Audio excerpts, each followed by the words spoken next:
한국형 발사체 누리호가 오늘 새벽 성공적으로 발사됐습니다. 예상했던 시간보다 3분이 짧은 18분 25초 동안 비행했는데 탑재된 위성 13기가 모두 궤도에 안착했습니다.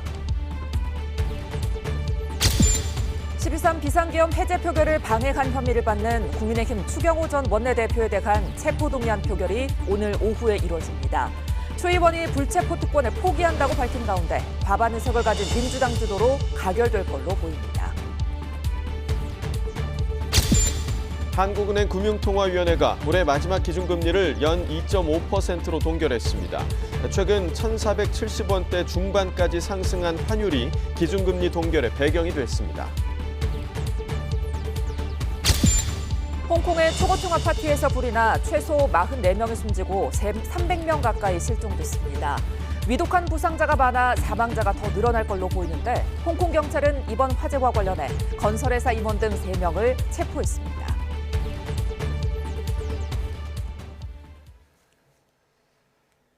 시청자 여러분 안녕하십니까? 목요일 뉴스나우 시작합니다.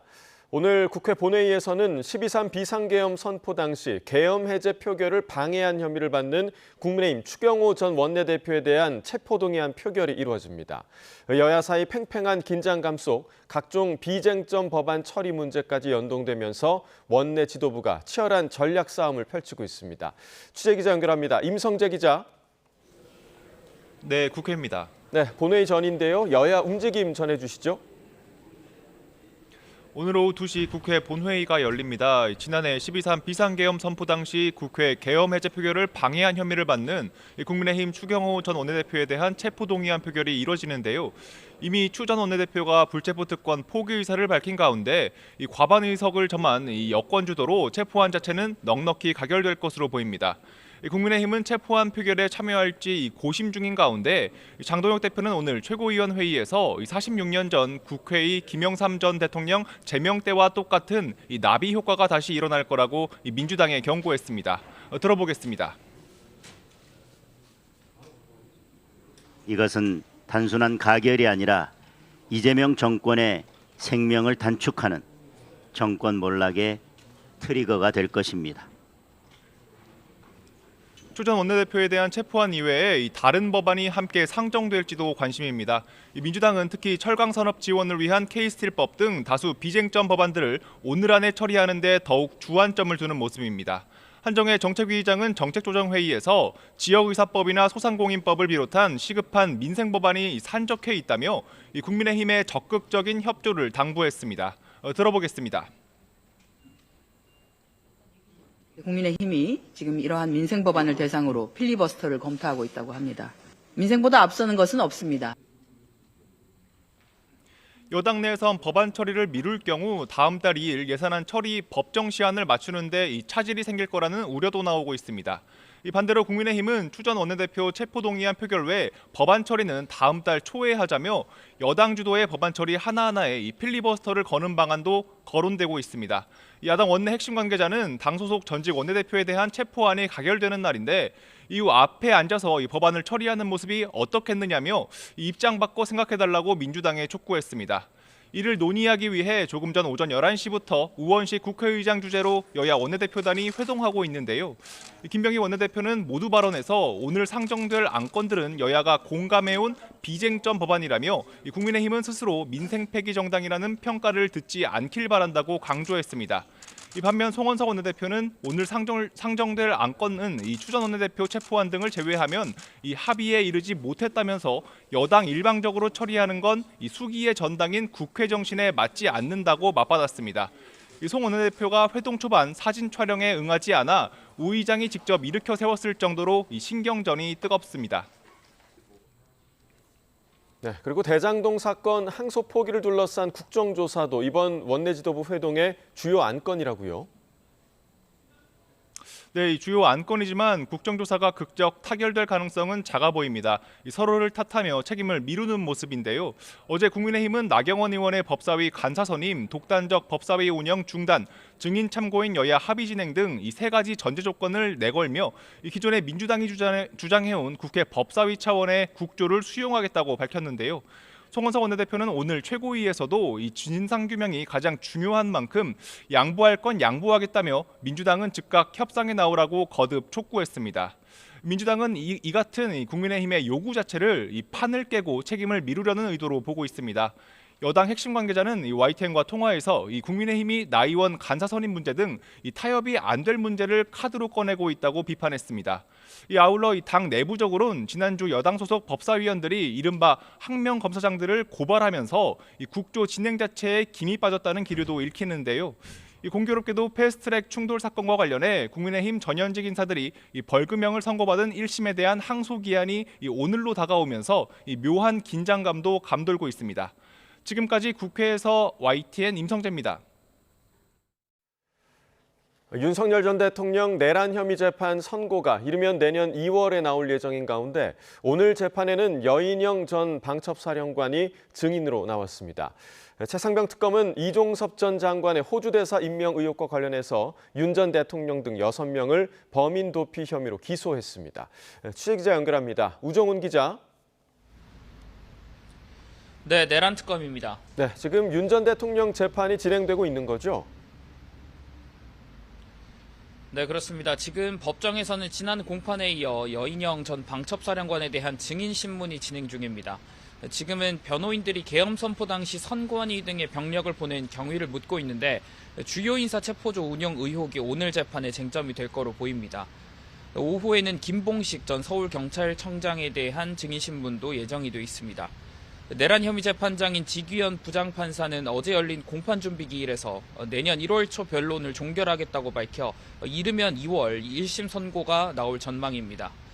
윤 전 대통령 구속기한은 내년 1월 18일까지인데 이에 따라 특검은 추가 구속영장 발부 의견을 법원에 낼 거로 보입니다.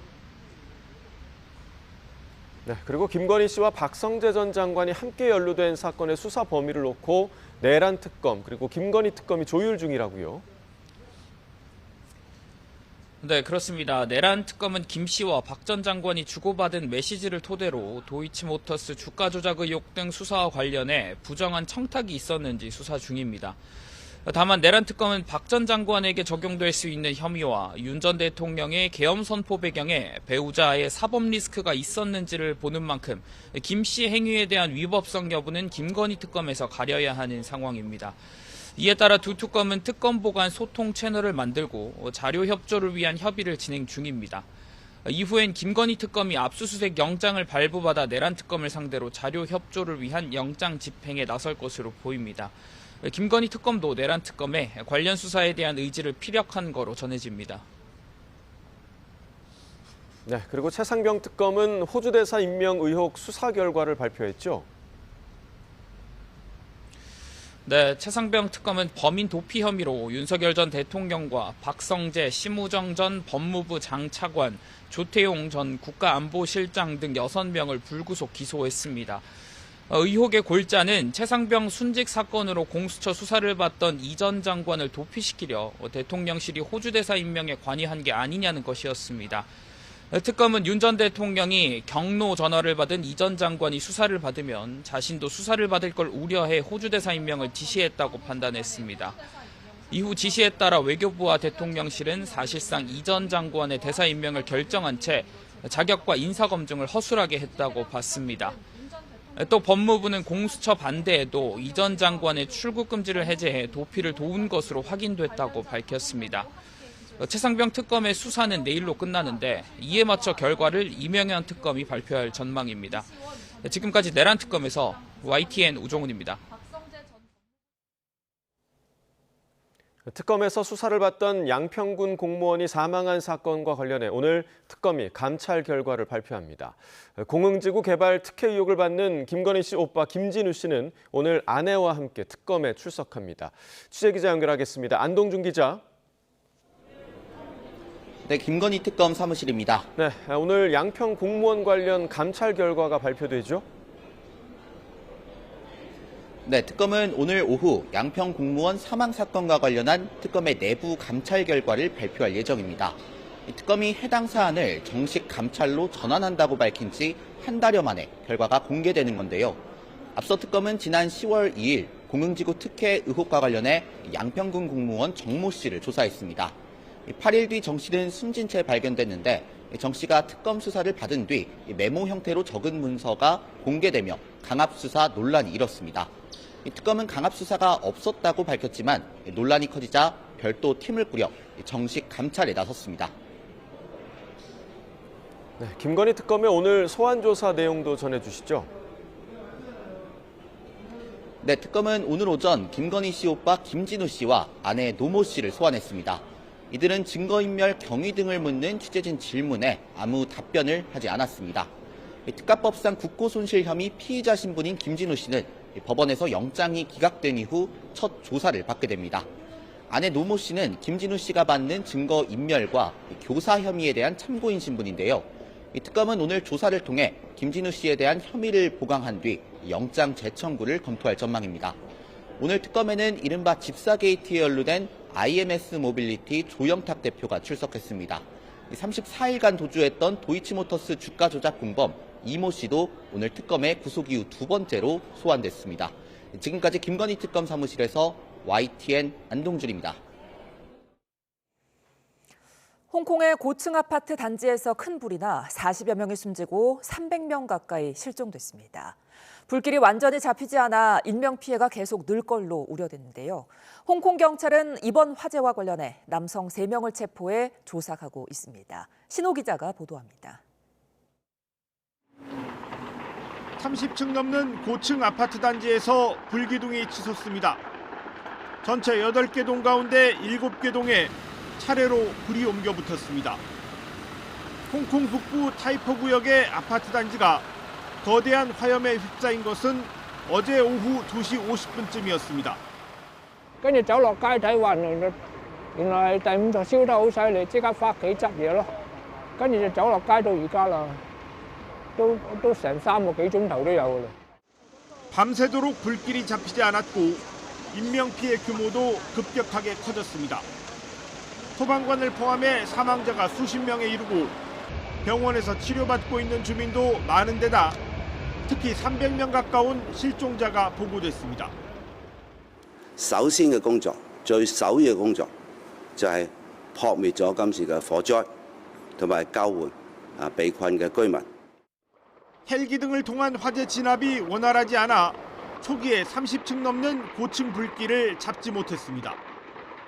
Besides, the temperature inside the buildings concerned are very high, so it's quite difficult for us to enter the building and go upstairs to conduct firefighting and rescue operation.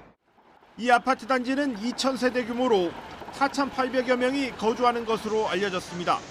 1년 넘게 대규모 보수 공사가 진행되고 있었습니다. 아파트 외벽에 설치된 대나무 구조물과 공사용 안전망을 타고 불이 옮겨 붙었습니다. 홍콩 당국은 경보 단계를 2008년 이후 처음으로 최고 등급인 5등급으로 올렸습니다. 화재 원인은 아직 알려지지 않은 가운데 경찰은 관련자들을 과실치사 혐의로 체포해 조사하고 있습니다. YTN 신호입니다. 정부는 홍콩에서 발생한 대형 화재와 관련한 우리 국민 피해 여부를 파악하고 있지만 아직까지는 접수된 게 없다고 밝혔습니다. 외교부 관계자는 화재 직후 현지 공관이 홍콩 당국과 소통하며 우리 국민 피해 여부를 계속해서 파악하고 있다고 설명했습니다. 그러면서 아직 이번 화재로 인한 한국인 피해는 없는 거로 보고됐다고 전했습니다. 네, 이번에 홍콩 현지 연결해 현재 상황 살펴보겠습니다. 박완기 홍콩 법정 변호사 전화로 연결합니다. 변호사님 나와 계십니까? 예, 나와 있습니다. 예, 안녕하십니까. 이번 아파트 화재로 피해가 큰 상황인데 지금 현지 언론은 어떻게 보도하고 있습니까? 현지 언론들이 이번 화재를 홍콩 방한 이후 최악의 화재 참사로 대대적으로 지금 보도하고 있습니다. 예. 사우스 차이나 모닝 포스트, 신타오 일보 등 주요 언론들이 일면 톱 기사로 다루고 있고요. 예. 특히 1996년 빌딩 화재로 41명이 사망한 이후 거의 30년 만에 발생한 최악의 인명 피해라는 점을 강조하고 있습니다. 예. 또한 17년 만에 발령된 최고 등급 5급 화재 경보라는 점도 집중 조명되고 있고요. 5급 화재 경보 발령은 2008년 몽콩 나이트클럽 이후 처음이라고 합니다. 예. 현재까지 파악된 사망자만 44명이고 또 약 300여 명이 실종된 상황이라고 알려졌는데 현지에도 충격이 굉장히 클 것 같습니다. 예, 그렇습니다. 홍콩 전체가 지금 충격에 빠져 있는 상황입니다. 예. 27일 오전 기준으로 사망자 44명, 실종자 279명, 위중한 부상자 45명으로 집계되고 있는데요. 사망자 중에는 화재 진압 중 순직한 37살의 소방관도 포함되어 있어서 안타까움을 더하고 있습니다. 시진핑 국가 주석도 직접 위로를 표했고 피해 최소화를 촉구하고 있습니다. 존리 홍콩 행정장관은 이번 화재를 대재앙이라고 표현하면서 특별조사위원회 구성을 발표했습니다. 현재 약 900명의 주민이 인근 학교와 커뮤니티 센터 등 8개 임시 대피소에서 생활하고 있는 상황입니다. 예. 현재 진화 작업이나 구조 작업이 이루어지고 있을 텐데 이 진화 작업의 진척 상황은 좀 어떤지 궁금하거든요. 현재 홍콩 날씨도 좀 도와주고 있는지도 궁금하고요. 지금 홍콩 날씨는 약간 흐린 상태고 예. 기온은 현재 20도입니다. 다행히 비가 오지는 않아서 예. 진화 작업에는 방해가 되지 않고 있습니다. 다만 어제 화재 발생 당시에 건조한 날씨 때문에 강한 바람이 불어 화재 확산을 부추겼습니다. 홍콩도 겨울에는 건조해집니다. 현재 4개 동은 진화가 완료되었고 나머지 3개 동에서는 여전히 진화 및 수색 작업이 진행 중이라고 합니다. 소방차 128대, 구급차 57대, 소방관 및 구조대원 1,200여 명이 투입돼서 밤새 작업을 하고 있습니다. 예. 자, 비가 좀 내려서 진화에 도움이 되면 좋겠는데 현지 언론은 지금 화재 원인이나 불이 빠르게 번진 이유를 어떻게 분석하고 있습니까? 현지 언론과 당국은 복합적인 원인을 지목하고 있습니다. 첫 번째로는 대나무 비계와 녹색 안전망이 불쏘시개 역할을 했다는 점입니다. 비계에 설치된 안전망이 방염 기준에 미달했던 것으로 추정이 되고 있습니다. 두 번째로는 경찰 발표에 따르면 시공업체가 창문과 외벽에 스티로폼을 대량으로 설치했는데 이것이 촉진제 역할을 해서 불이 급속도로 번졌다고 합니다. 그리고 마지막으로는 강풍이 불었습니다. 홍콩 기상청이 화재 당일부터 적색 화재 위험 경보를 발령한 상태였고 바람이 타오르는 비계 조각과 불씨를 다른 건물로 옮겨 7개 동으로 화재가 확산되는 결과를 낳았습니다. 목격자들은 10층에서 20층 사이 그 높이에서 타는 대나무가 비처럼 쏟아져 내렸다고 증언하고 있습니다. 예, 혹시 변호사님 현지에서 좀 왔다 갔다 하시면서 화재가 발생한 아파트를 보신 적이 있는지 좀 궁금합니다. 이게 보수공사로 인해서 지금 외벽에 대나무와 안전망이 설치가 됐었다고 하던데 현지에서 이런 경우가 흔한 겁니까? 예, 화재가 발생한 왕포코트는 타이포 지역에 위치한 곳으로 저도 인근을 지나가 본 적이 있습니다. 이 아파트 단지는 1983년도에 완공된 41년 된 임대주택단지로 8개 동에 약 2,000가구 4,600여 명이 거주하고 있다고 알고 있습니다. 말씀하신 대로 홍콩에서는 이런 대나무 비계, 스캐폴딩과 녹색 안전망을 설치하는 것이 매우 흔합니다. 홍콩은 사실상 세계에서 대나무 비계를 현대 건설에서 사용하는 마지막 도시 중 하나라고 할 수 있습니다. 올해 초 통계에 따르면 홍콩 주요 건설 및 보수공사의 약 80% 정도가 대나무 비계를 사용하고 있고 사용하는 이유가 가볍고 설치가 빠르고 비용이 저렴하다는 장점 때문에 사용을 하지만 이번 사태에서도 주요 원인이 된 것 같이 화재에 매우 취약하다는 치명적인 단점이 있습니다. 예, 자 변호사시니까 이 질문도 좀 드려볼게요. 현재 경찰이 지금 화재 관련자들을 과실치사 혐의로 체포해서 조사하고 있다고 하는데요. 아무래도 처벌이 불가피하겠죠? 네, 그렇습니다. 홍콩 경찰은 이미 공사업체 이사 2명과 엔지니어링 컨설턴트 1명 등 총 3명을 과실치사 혐의로 체포해서 조사하고 있습니다. 경찰 기자회견에서 중대한 과실이 있었다고 발표를 했는데요. 구체적으로 안전망의 방염 기준 미달 그리고 창문에 대량의 스티로폼 설치가 화재 확산이 직접적인 원인이 된 것으로 보고 있습니다. 홍콩 법률상 과실치사가 인정되면 처벌은 불가피합니다. 홍콩 침해 인신죄 조례 제7조에 따르면 과실치사로 유죄 판결을 받게 되면 최고 종신형까지 선고받을 수 있습니다. 최고 종신형까지. 아무래도 지금 인명피해가 커서 처벌 수위가 높아질 걸로 보이는데 어떻게 전망하십니까? 예, 말씀하신 대로 사망자 수와 과실의 중대성은 양형에 매우 큰 영향을 미치게 될 겁니다. 예. 홍콩에서 과실치사죄는 살인죄 다음으로 중환치사 범죄로 분류가 되고 있는데요. 고등법원에서 배심원 재판을 진행하게 됩니다. 이번 사건처럼 현재 집계된 것만 44명인데 이렇게 수십 명 이상이 사망했고 기준 미달 자재를 사용하는 등 안전규정 위반 등이 입증되면 중형이 예상됩니다.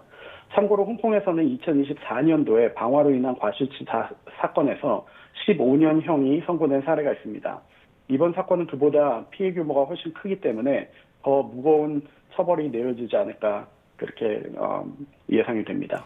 예, 아무쪼록 빨리 진화가 되고 인명피해가 더 늘지 않기를 바라봅니다. 지금까지 박완기 홍콩 법정 변호사와 함께했습니다. 오늘 말씀 고맙습니다. 예, 감사합니다. 경기 포천시에서 16개월 여자아이가 숨진 사건과 관련해 아동학대 살해 혐의를 받는 친모와 계부에 대한 구속영장 심사가 진행되고 있습니다. 혐의를 인정하는지 등을 묻는 취재진의 질문에 별다른 답을 가지 않았는데요. 이르면 오늘 안에 구속 여부가 결정될 걸로 보입니다. 취재기자 연결해 알아봅니다. 이수빈 기자, 구속 전 피의자 신문 조금 전에 끝났다고요?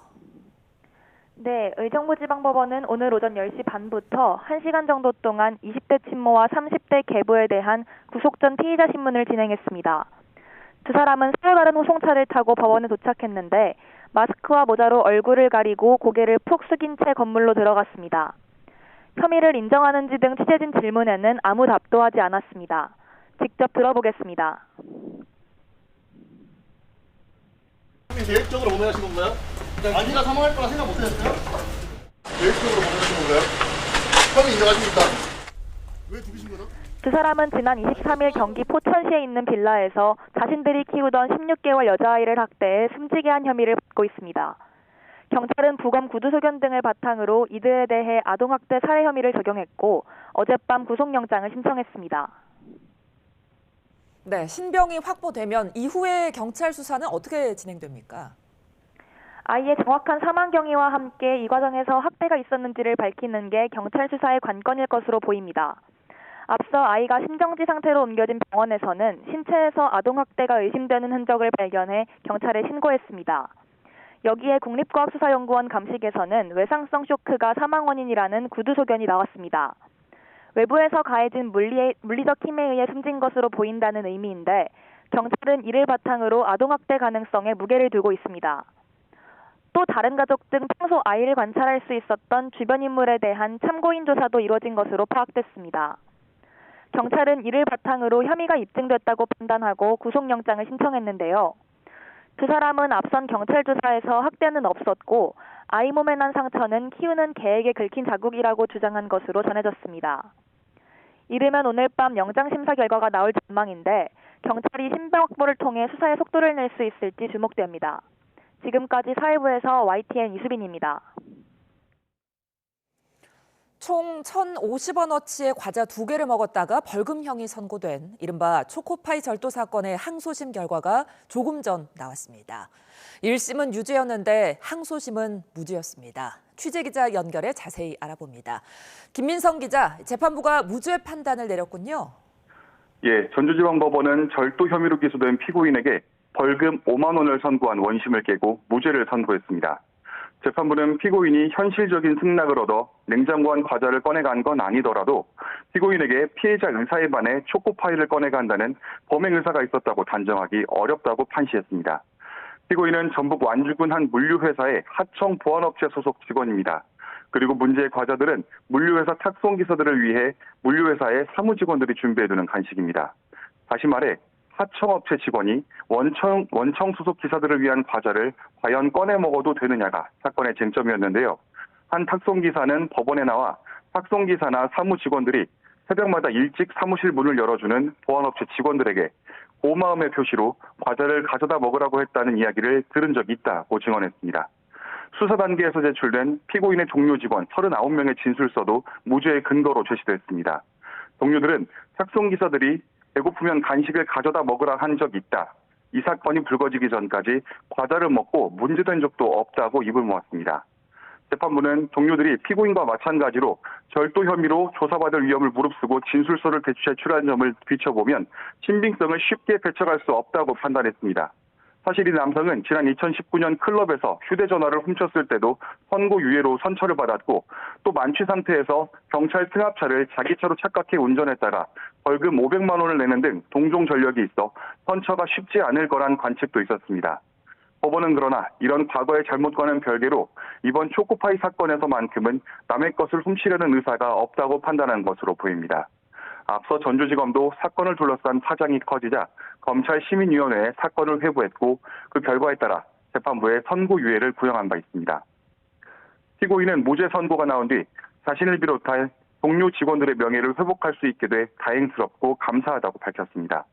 그러면서 상호 호의를 기반으로 한 수십 년 관행이 한순간에 범죄가 된 상황을 받아들이기 어려웠다며 치욕스럽고 힘겨운 나날을 보냈다고 그간의 소회를 덧붙였습니다. 벌금 5만 원을 선고한 원심 판단으로 파장이 커진 뒤 이 남성은 현대판 장발장으로 불리기도 했는데요. 오늘 무죄 판결로 남성은 보안업체 직원으로서의 일자리도 계속 지킬 수 있을 것으로 보입니다. 지금까지 전주지방법원에서 전해드렸습니다. 한국은행 금융통화위원회가 올해 마지막 기준금리를 현재 2.5%로 동결했습니다. 최근 1,470원대 중반까지 상승한 환율이 기준금리 동결의 주된 배경이 됐습니다. 취재기자 연결해서 자세한 소식 알아봅니다. 류한홍 기자, 예상했던 결론이긴 한데 그럼 금리 인하 시기는 내년으로 넘어가는 겁니까? 그렇습니다. 한국은행 금융통화위원회가 4차례나 연속으로 기준금리를 동결했습니다. 이창용 한은 총재를 제외한 6명의 금통위원 중 5명이 동결에 찬성했습니다. 이제 금리 인하 기대는 내년 1월 15일 금통위 회의 때로 미뤄야 하게 됐습니다. 시장이 예상했던 대로 최근 1,470원대로 올라선 원달러 환율이 금리 인하에 발목을 잡았습니다. 현재 한미 간 기준금리 차이가 1.5%포인트인데 우리가 먼저 금리를 내릴 경우 미국으로 자금 이탈이 가속화해 환율 상승 압력이 커질 수 있기 때문입니다. 또한 11호 부동산 대책 후 주춤하던 서울 아파트 가격이 다시 들썩이는 점도 선뜻 금리 인하를 결정하는 데 부담을 준 것으로 보입니다. 한은은 통화정책 방향 의결문에서 환율이 1,400원대 중후반으로 높아지고 국고채 금리가 상승하는 등 금융 외환 시장 변동성이 확대됐고 수도권 주택시장에서 가격 상승폭과 거래량이 둔화됐지만 가격 상승 기대는 여전히 높은 상황이라고 진단했습니다. 이창용 한은 총재는 회의 후 열린 기자 간담회에서 당분간 기준금리를 추가 인하할 가능성과 동결을 이어갈 가능성을 모두 열어놓을 필요가 있다고 밝혔습니다. 전문가 사이에선 다음 달 미국 FOMC의 기준금리 결정을 본 뒤에 한은 금통위가 내년 1월쯤 금리 인하에 나설 것이란 전망이 나오고 있습니다. 한은은 또 수정 경제 전망도 발표했는데 올해 성장률을 0.9%에서 1%로 내년 성장률은 1.6%에서 1.8%로 상향 조정했습니다. 정부의 확장 재정과 반도체 중심의 수출 호조에 힘입어 우리 경제가 더 나아질 것으로 전망했는데 이 점 또한 이번 금리 동결의 배경이 됐습니다. 올해 소비자 물가 상승률은 지난 8월에 전망했던 2.0%에서 2.1%로 0.1%포인트 높아질 것으로 전망했습니다. 네, 그리고 간밤에 뉴욕 증시 3대 지수가 일제히 상승하면서 우리 증시도 좋은 출발을 보였다고요? 그렇습니다. 미국 FOMC가 다음 달 기준금리를 인하할 것이란 기대감에 뉴욕 증시가 상승세였는데 뉴욕발 훈풍에 코스피와 코스닥도 좋은 출발을 했습니다. 이틀 연속 상승에 3,960선에 안착한 코스피는 장 초반 5거래일 만에 4,000선을 탈환했습니다. 현재는 상승폭이 줄면서 3,900선에 내려와 있습니다. 코스피는 0.7% 오른 3,989로 출발해 상승폭이 1% 이상 커지며 4,000선을 넘었습니다. 기관과 외국인이 사흘째 동반순 매수에 나서며 지수 상승을 이끌고 있습니다. 삼성전자는 2% 이상 오르는 등 나흘 연속 상승세이고 SK하이닉스도 5% 이상 오르는 등 이틀 연속 상승세입니다. SK스퀘어와 고려아연, 효성중공업과 두산, LS일렉트릭 등이 3% 이상 상승 중이고 두나무와 네이버 파이낸셜 합병 의결로 어제 4% 이상 급등했던 네이버는 4% 이상 급락하는 등 약세로 돌아섰습니다. 코스닥도 0.2% 오른 879로 출발해 880선에 올랐습니다. 코스닥 시장에선 개인 홀로 순매수를 하며 지수 상승을 이끌고 있습니다. 환율은 여전히 불안한 모습입니다. 서울 외환 시장에서 원달러 환율은 1,468.5원으로 출발해 1,460원대 중후반에서 등락 중입니다. 최근 외환 당국이 환율 안정에 총력을 기울이고 있지만 환율은 1,460원대에서 좀처럼 내려갈 줄을 모르고 있습니다. 지금까지 YTN 유환홍입니다. 감사원이 윤석열 정부의 의대 정원 증원 추진 과정에 대한 감사 결과를 발표했습니다. 증원 규모 결정이나 배정 방식이 모두 주먹구구였다는 게 감사원의 판단으로 당시 대통령실의 의중이 강하게 반영됐던 것으로 드러났습니다. 취재기자 연결합니다. 이종원 기자, 먼저 증원 규모 관련 내용부터 전해주시죠. 네, 윤석열 정부는 지난해 2월 2025학년도부터 의대 정원을 2,000명 증원한다고 발표했습니다. 2035년이 되면 의사 인력이 15,000명 부족하다는 전망이 이 같은 증원 규모를 결정한 중요한 근거가 됐습니다. 그런데 2035년 부족한 의사 수를 추계한 과정에 모순이 있었다는 게 감사원의 감사 결과입니다. 당시 복지부는 현재 부족한 의사 인력이 5,000명가량이고 세계 연구보고서의 예상 평균치인 10,000명을 더한 것으로 파악됐습니다. 그러나 의료 취약지에 부족한 의사 인력을 현재 전국 총량으로 해석하는 오류를 범했고 고령화 등 인구 구조 변화도 고려하지 않았다고 감사원은 판단했습니다. 또 의사 인적 구성이나 근로 행태, 기술 발전 등 구조적 요인도 반영되지 않았고 10,000명 나누기 5 수준으로 규모가 결정됐다고 설명했습니다. 특히 애초 복지부는 단계적 증원 계획을 세웠지만 대통령실의 의견을 반영해 2,000명 일괄 증원안을 선택한 것으로 파악됐습니다. 감사원 관계자는 증원을 단계적으로 할 경우 의사단체 등의 반발이 그때마다 있으니 한 번에 해결하자는 취지의 대통령 발언이 반영된 결과라고 설명했습니다. 절차적 정당성에 대한 문제도 드러났습니다. 감사원은 의사단체의 의견을 수렴할 의료현안협의체에서 증원 규모가 논의되지 않았고 공식 심의기구인 보건의료정책심의위원회 심의도 형식적이었다고 지적했습니다. 네, 또 대학별 정원을 배정하는 과정에서도 문제가 드러났다고요? 네, 그렇습니다. 지난해 2월 교육부는 의대 증원 규모가 결정된 뒤 대학별 정원 배정을 위해서 배정위원회를 구성했는데요. 정작 의대 교수는 참여하지 않는 등 교육 여건을 평가할 역량을 갖춘 인사들로 구성하기 위한 검토가 부족했다는 게 감사원의 판단입니다. 또 현장 점검도 하지 않고 배정 기준도 일관되지 않게 적용하면서 정원 배정의 타당성과 형평성이 저해됐다고 판단했습니다. 이번 감사는 지난 2월 국회가 의대 증원 추진 과정에서 드러난 6개 분야에 대한 감사를 요구하면서 진행됐는데요. 감사원은 현재 정부가 2027학년도 의대 정원 조정을 위한 의사인력 수급 추계를 진행 중으로 이번 감사 결과를 반영할 필요가 있다며 우선 2개 분야에 대한 감사만 처리했다고 밝혔습니다. 감사원은 복지부에 이번에 드러난 문제점을 참고하고 실질적인 의견 수렴과 심의를 하도록 통보했습니다. 또 교육부에도 향후 대학별 정원 배정 업무를 철저히 하도록 주의를 요구했습니다. 다만 비위 행위에 이르지는 않아 관련자들에 대한 법적 책임은 묻지 않기로 했다고 설명했습니다. 지금까지 정치부에서 YTN 이종원입니다.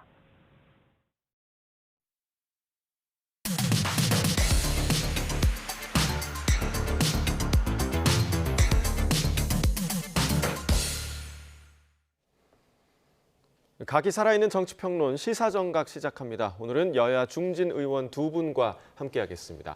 박홍근 더불어민주당 의원, 윤영석 국민의힘 의원 나오셨습니다. 어서 오십시오. 네, 수고 많습니다. 네. 반갑습니다. 네. 자, 다음 주가 12월 3일입니다. 비상계엄이 발생한 지 딱 1년이 되는 날이 다가오고 있는데 변화와 갈등이 공존한 정치권, 그간의 모습 관련한 영상을 보시고 이야기 나눠보겠습니다.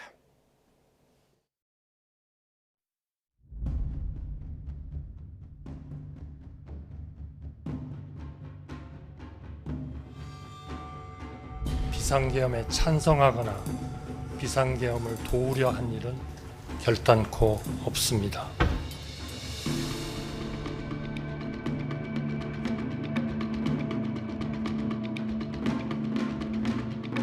대한민국을 위기에 몰아넣고 있음에도 무엇 하나 막지 못하고 있어 죄송합니다.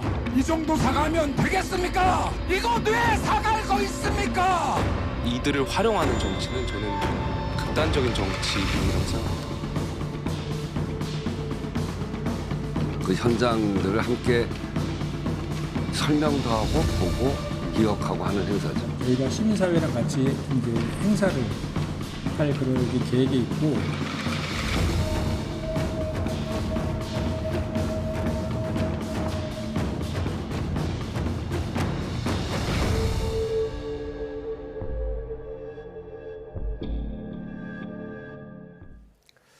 자, 다음 주 계엄 1년을 앞두고 여야 분위기가 좀 상당히 다른 점이 좀 감지가 되고 있습니다. 일단 저희 말미에 등장을 했던 지금 국회와 민주당에서 계획하고 있는 행사들이 좀 있는데 국회에서 개최하는 다크 투어 같은 부분에 대해서는 조금 찬반이 엇갈리는 부분도 좀 있더라고요.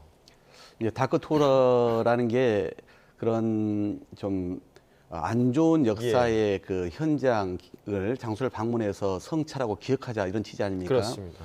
작년 12월 3일 입법부 수장이 담을 넘어서 국회를 들어가고 장갑차가 동원되고 헬기가 국회에 무장한 군인들을 대동해서 들어왔고 이 상황에 국민들은 너무나 충격을 받았지 않았습니까?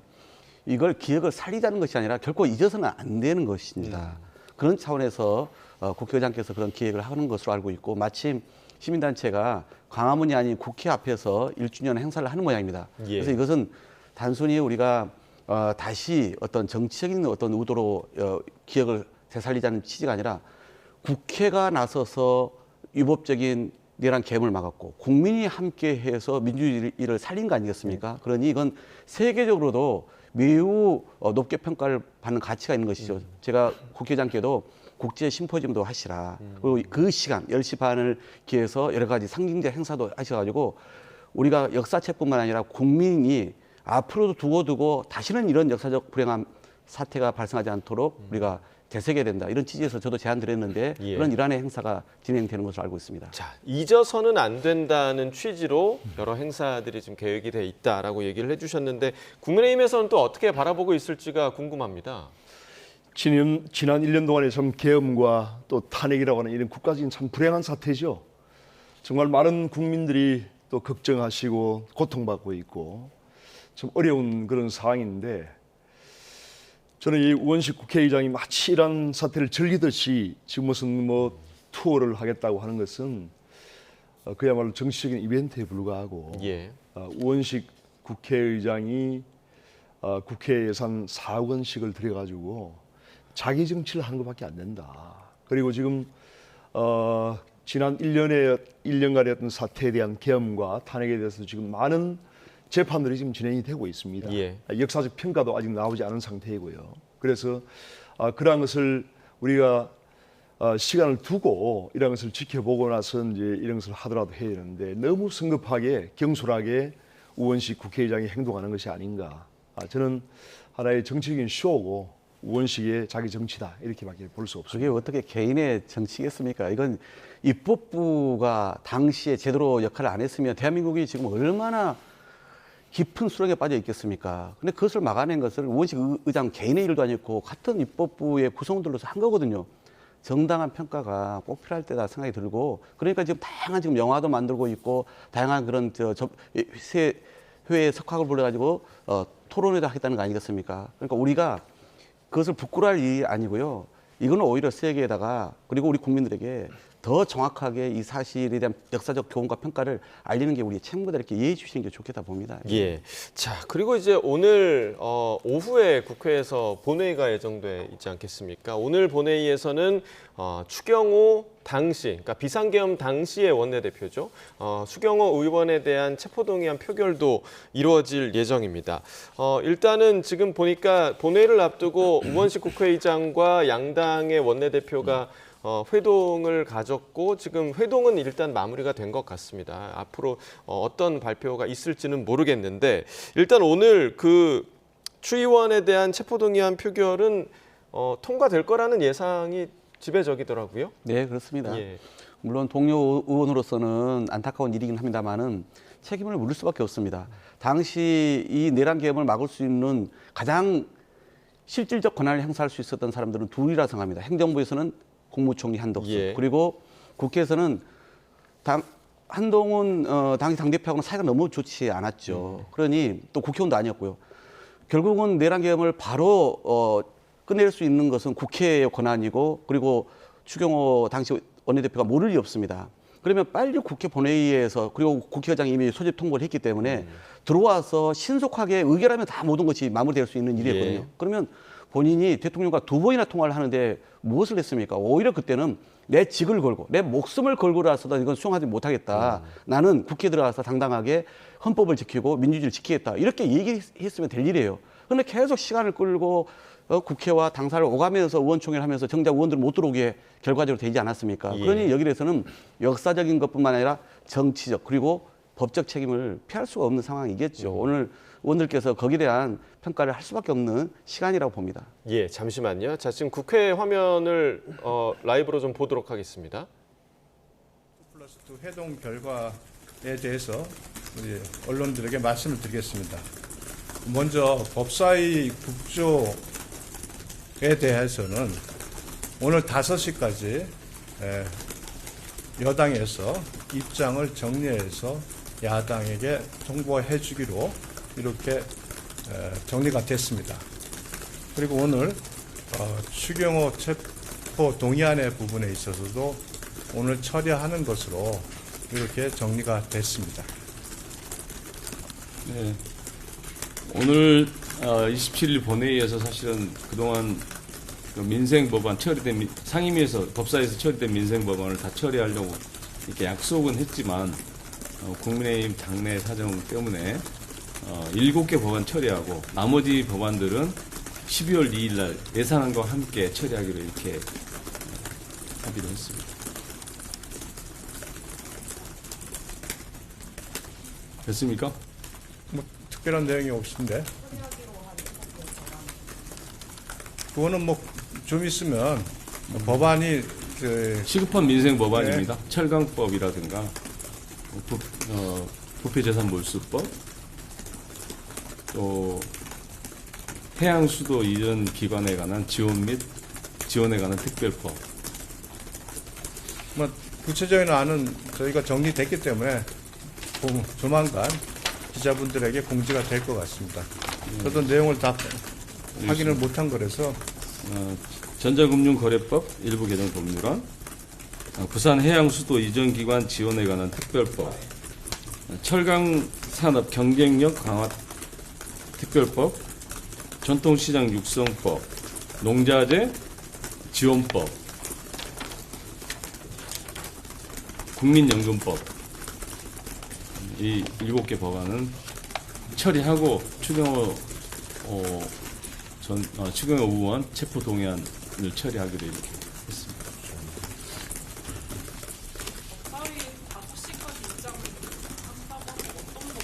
그러니까 저희들이 입장을 정리한다고 했습니다. 어제 우리 김병기 원내대표께서 법사위를 하게 되면은 법사위에서 국조를 하는 것을 받겠다 이렇게 말씀을 하셨고 또 송원석 원내대표께서 법사위 국조를 우리도 협의하겠다 하시면서 3가지 말씀을 하셨습니다.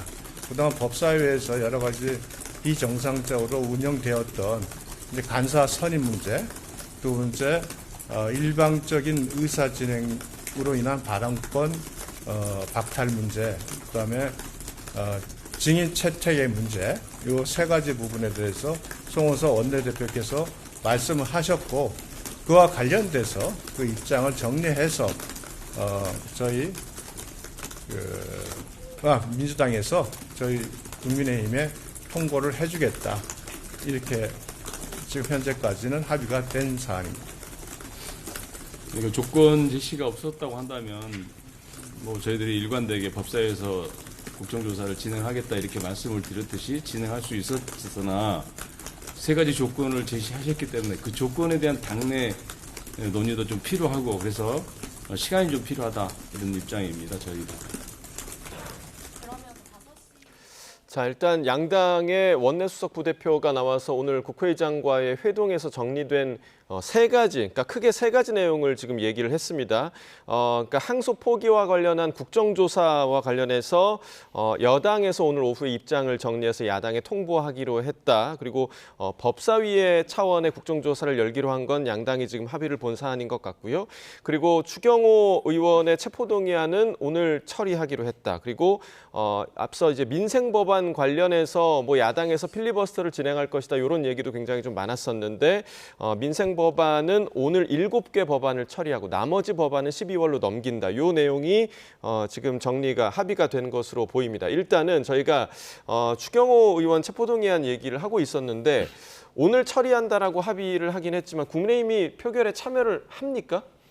일단 오늘 오후 1시 반에 저희가 이제 본회의 열기 30분 전에 지금 의총을 하기로 되어 있습니다. 의총에서 최종 지금 결정할 예정입니다. 네. 아직은 그 결정은 나오지 않은 그런 상황인 근데 이제 표결에 참여는 뭐 당연히 이제 하는 것인데 그 방식에 대해서 어떻게 할 것인가 그걸 이제 본회의 전에 논의해서 결정을 할 계획입니다.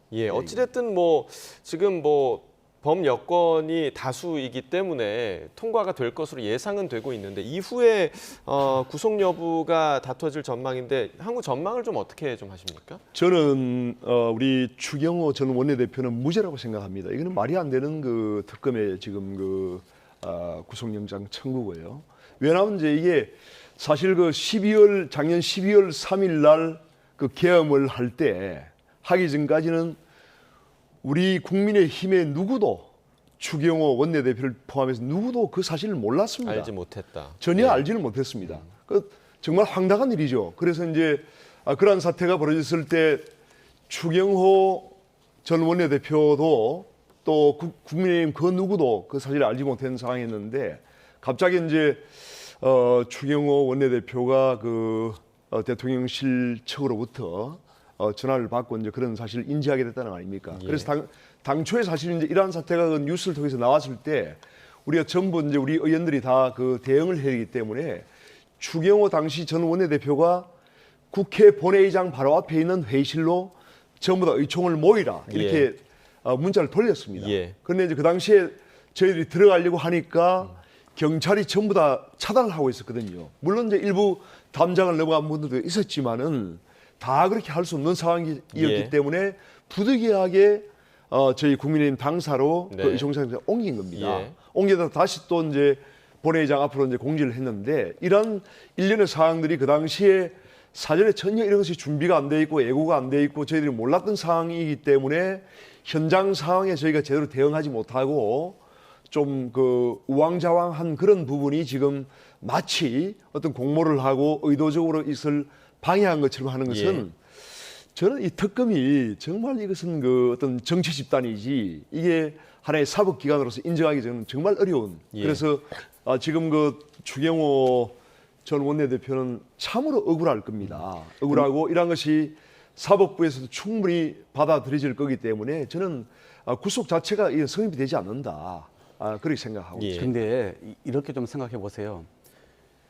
중요한 역사적 상황에 그 지도자가 어떻게 판단하느냐에 따라서 결과가 달라지는 겁니다. 한동훈은 왜 반대를 했는데 추경호는 거기에 대한 입장을 바로 내놓지 않았습니까? 그렇게 우리 물어볼 수밖에 없지 않습니까? 마찬가지로 당시 추경호 대표가 단호하게 대통령에게 반대를 했으면 어떻게 됐을까요? 그러니까 저는 그런 점에서 최소한 예를 들어서 소극적 방조 행위를 한 것은 부정할 수가 없는 것이에요. 따라서 저희로서는 개인 추경을 떠나가지고 늘 지도자는 그 중요한 순간에 어떤 결정을 내리냐를 가지고 본인의 역사적 가치를 평가받는 거거든요. 근데 이것은 역사적 평가의 문제가 아니라 이제는 정치적 책임과 법적인 심판을 피할 수 없는 상황까지 와 있는 겁니다. 예. 향후에 이제 재판부에서 현명하게 결정할 거라 보여집니다. 제가 간단하게만 말씀드리면 그 당시에 방금 말씀하신 우리 박홍근 대표님 말씀대로 그 당시에 그 추경호 전 원내대표의 판단은 정치적 판단은 잘잘못을 따질 수가 있다고 저는 생각합니다. 그렇지만 그 정치적 판단에 대해서 사법적인 잣대를 들이대서 특검이 구속영장을 신청했다는 것은 잘못했다는 것이죠. 그러니까 한시라도 빨리 해제를 했어야죠. 왜 그걸 시간을 끌고 의장한테도 계속 한시를 넘겨달라고 하고 그럼 우리가 의혹을 가질 수밖에 없지 않습니까? 그러니까 기다려달라고 했죠. 의지의 문제였고 당장을 우리는 다 넘어갔는데 왜 국민의힘 의원들에게는 당장 넘어서라 들어와라는 얘기를 안 합니까? 그러면 결국은 내란 계엄을 그냥 용인하고 방조한 것이라고 우리가 볼 수밖에 없었던 것이죠. 거기에 대해서 향후에 재판부에 결론이 나올 테니까 지켜보시죠. 네, 재판부의 판단을 지켜봐야겠고 결국에는 추경호 의원이 당시에 계엄에 대해서 인지하고 있었는지 그 여부 그리고 그 이후에 왜 그런 판단을 내렸는지에 대한 재판부의 판단이 있을 것으로 좀 예상이 됩니다. 오늘 뭐 체포동의안 표결 결과도 지켜봐야겠고요. 자, 그런가 하면 어제 그 순방을 마치고 돌아온 이재명 대통령의 첫 지시가 또 있었습니다. 최근에 이화영 전 경기도 평화부지사 재판에서 재판부에 항의를 하면서 집단 퇴장한 검사들에 대해서 감찰 지시를 내린 건데 이를 두고 법사위에서도 공방이 이어졌습니다. 그 모습 보고 오겠습니다. 이재명 대통령은 최근 사법부와 법관을 상대로 행해지고 있는 일부 변호사들의 노골적인 인신공격과 검사들의 재판 방해 행위에 강한 우려와 유감을 표명했습니다. 법관에 대한 모독은 사법 질서와 헌정에 대한 부정 행위이기에 공직자인 검사들의 집단 퇴정과 같은 법정 질서를 해치는 행위들에 대해 법과 원칙에 따라 신속하고 엄정한 감찰과 수사를 진행할 것을 지시했습니다. 검찰을 갖다가 감찰해라 이런 거 하는 거 보셨습니까? 이런 나라가 어디 있습니까? 범죄자 대통령 되니까 이 모양 아닙니까? 나라가 완전히 이거는 베네수엘라가 아니라 요새 제메주엘라가 유행어랍니다. 이재명 대통령 정말 이렇게 하면 안 됩니다. 질의 도중에 이런 대통령이 있느냐? 이런 나라가 있느냐? 자, 대한민국 국격을 위원이 마음대로 그렇게 훼손하는 발언을 해도 됩니까? 현직 대통령에 대해서 범죄자라고 단정을 하면 되겠습니까? 아무리 의원이 발언권이 있다 하더라도 그렇게 막말을 하면 되겠습니까? 자, 어제도 법사위는 시끌시끌했습니다. 그러니까 검사들이 집단으로 퇴정한 건 이례적인 상황은 맞는 것 같은데 이걸 대통령이 나서서 감찰 지시하는 게 말이 되냐? 요 의견에 대해서는 좀 어떻게 보세요? 나경원 의원이 최근에 유죄 판결을 받고 나서 오히려 지금 억울한 대통령에게 저렇게 범죄자라고 낙인 찍는 것 자체가 참으로 황당하기 그지없는데요. 대통령께서 저는 충분히 공무원을 대표하는 또 사람으로서 저는 지시를 할 수 있다고 생각합니다. 왜냐하면 이번 검찰의 모습은 말 그대로 공무를 공정하게 개인적 감정이 아니라 아주 공정하게 다해야 될 이 공무원들의 자기 책무 혜택입니다. 그러니까 감정으로 기소를 또 공소를 관리하는 것은 아니지 않습니까? 그런데 기소를 담당하는 공무원들이 재판부하고 의견이 다를 수 있어요. 그러면 거기에 대해서 설득하고 절차를 통해서 거기에 대해 대응을 해야 되는 것이죠. 그걸 퇴정을 합니까? 이건 명백히 사법부를 부정하는 것이고 나아가서는 그런 법원에 대해서의 재판에 대해서 방해하는 행위라고 볼 수밖에 없는 것이죠. 거기에 대해서는 당연히 이런 배 밖으로 튀어나온 여전히 자기들이 특권 계층이라고 생각하고 있는 그런 공무원에 대해서 대통령께서 당연히 감찰해서 유법적인 부분이 없는지에 대해서 살펴보라고 얘기할 수 있다고 생각합니다. 그건 정당한 지시라고 보고 그렇기 때문에 그런 인물을 불성실하게 개인적인 감정으로 그렇게 이 사법부를 부정하고 모독한 행위에 대해서는 책임을 물어야죠. 예. 자, 대통령의 정당한 지시다라고 얘기를 해주셨고 이 사안과 더불어서 지금 김용현 전 장관의 변호인들과 관련한 지시도 좀 있었습니다. 그러니까 네. 그 부분들 두 가지 사안에 대해서 어떻게 좀 생각하십니까? 대통령이 사실 직접 나설 그런 사안은 아니죠. 이러한 사항에 대해서 저는 대통령이 이렇게 항상 본 적이 없습니다. 그리고 이제 이 이화영 재판은 사실 이재명 대통령도 직접 관련된 그런 어떤 사건입니다. 이 재판 자체가 아시다시피 이화영 전 부지사의 대북 송금 사건 판결에서 재판부가 어떻게 판시를 했냐면은 이재명 당시 경기도지사의 방북 비용에 이 대북 송금 사건이 관련이 있다고 이렇게 판결을 했습니다. 직접 관련된 사건이에요. 그러한 사건에 대해서 대통령이 이렇게 막 개입해서 검찰을 이렇게 공격을 하는 것은 맞지 않고, 그 다음에 이 사건이 발단된 것이 이 사건에 지금 이화영 부지사 사건의 재판부가 검찰이 68명의 증인을 신청했는데 대부분 다 기각을 해버렸어요. 이 사건을 진실 규명할 수 없도록 재판부가 지금 몰고 가는 겁니다. 아마 이재명 대통령 눈치를 보고 하는 것 같은데, 이렇게 하니까 검사들이 정말 법치주의가 살아있는 국가의 검사라면 당연히 이게 저항을 해야 되겠죠. 법관이 그렇게 소송 지휘를 하면 되겠습니까? 있을 수 없는 일이에요. 그래서 검사들이 어떤 이 사법부의 어떤 행위에 대해서 반발을 하는 것이고, 저는 이에 대해서 일부의 정당성이 저는 분명히 있다고 생각합니다. 그리고 과거에 조희대 대법원장이 이재명 대통령의 유죄 취지의 파기환송을 했을 때 이재명 대통령과 민주당이 어떻게 했습니까? 완전히 사법부를 부정하고 모독을 하지 않았습니까? 조희대 대법원장 사퇴하라고 하지 않았습니까? 그런데 지금 이제 사법부가 본인에게 유리하게 하니까 또 지금 검찰을 지금 공격하고 있습니다. 이러한 이재명 대통령의 이중적인 행태, 정말 정가 사범다운 그러한 이중적인 행태를 볼 수밖에 없어요. 그러니까 나경원 우리 의원님과 똑같은 그런 표현을 쓰시는데, 검찰을 그렇게 두둔하고 싶은 이유가 저는 도대체 궁금해요. 검찰을 두둔하는 게 아닙니다. 이번에 보십시오. 이재명 대통령의 잘못된 행태를 비판하는 녹취록을 것이죠. 조작한 건 알고 계시죠? 예를 들어서 유례 신도시라고 하는 것을 육분들 지시라고 자기들이 조작을 합니다.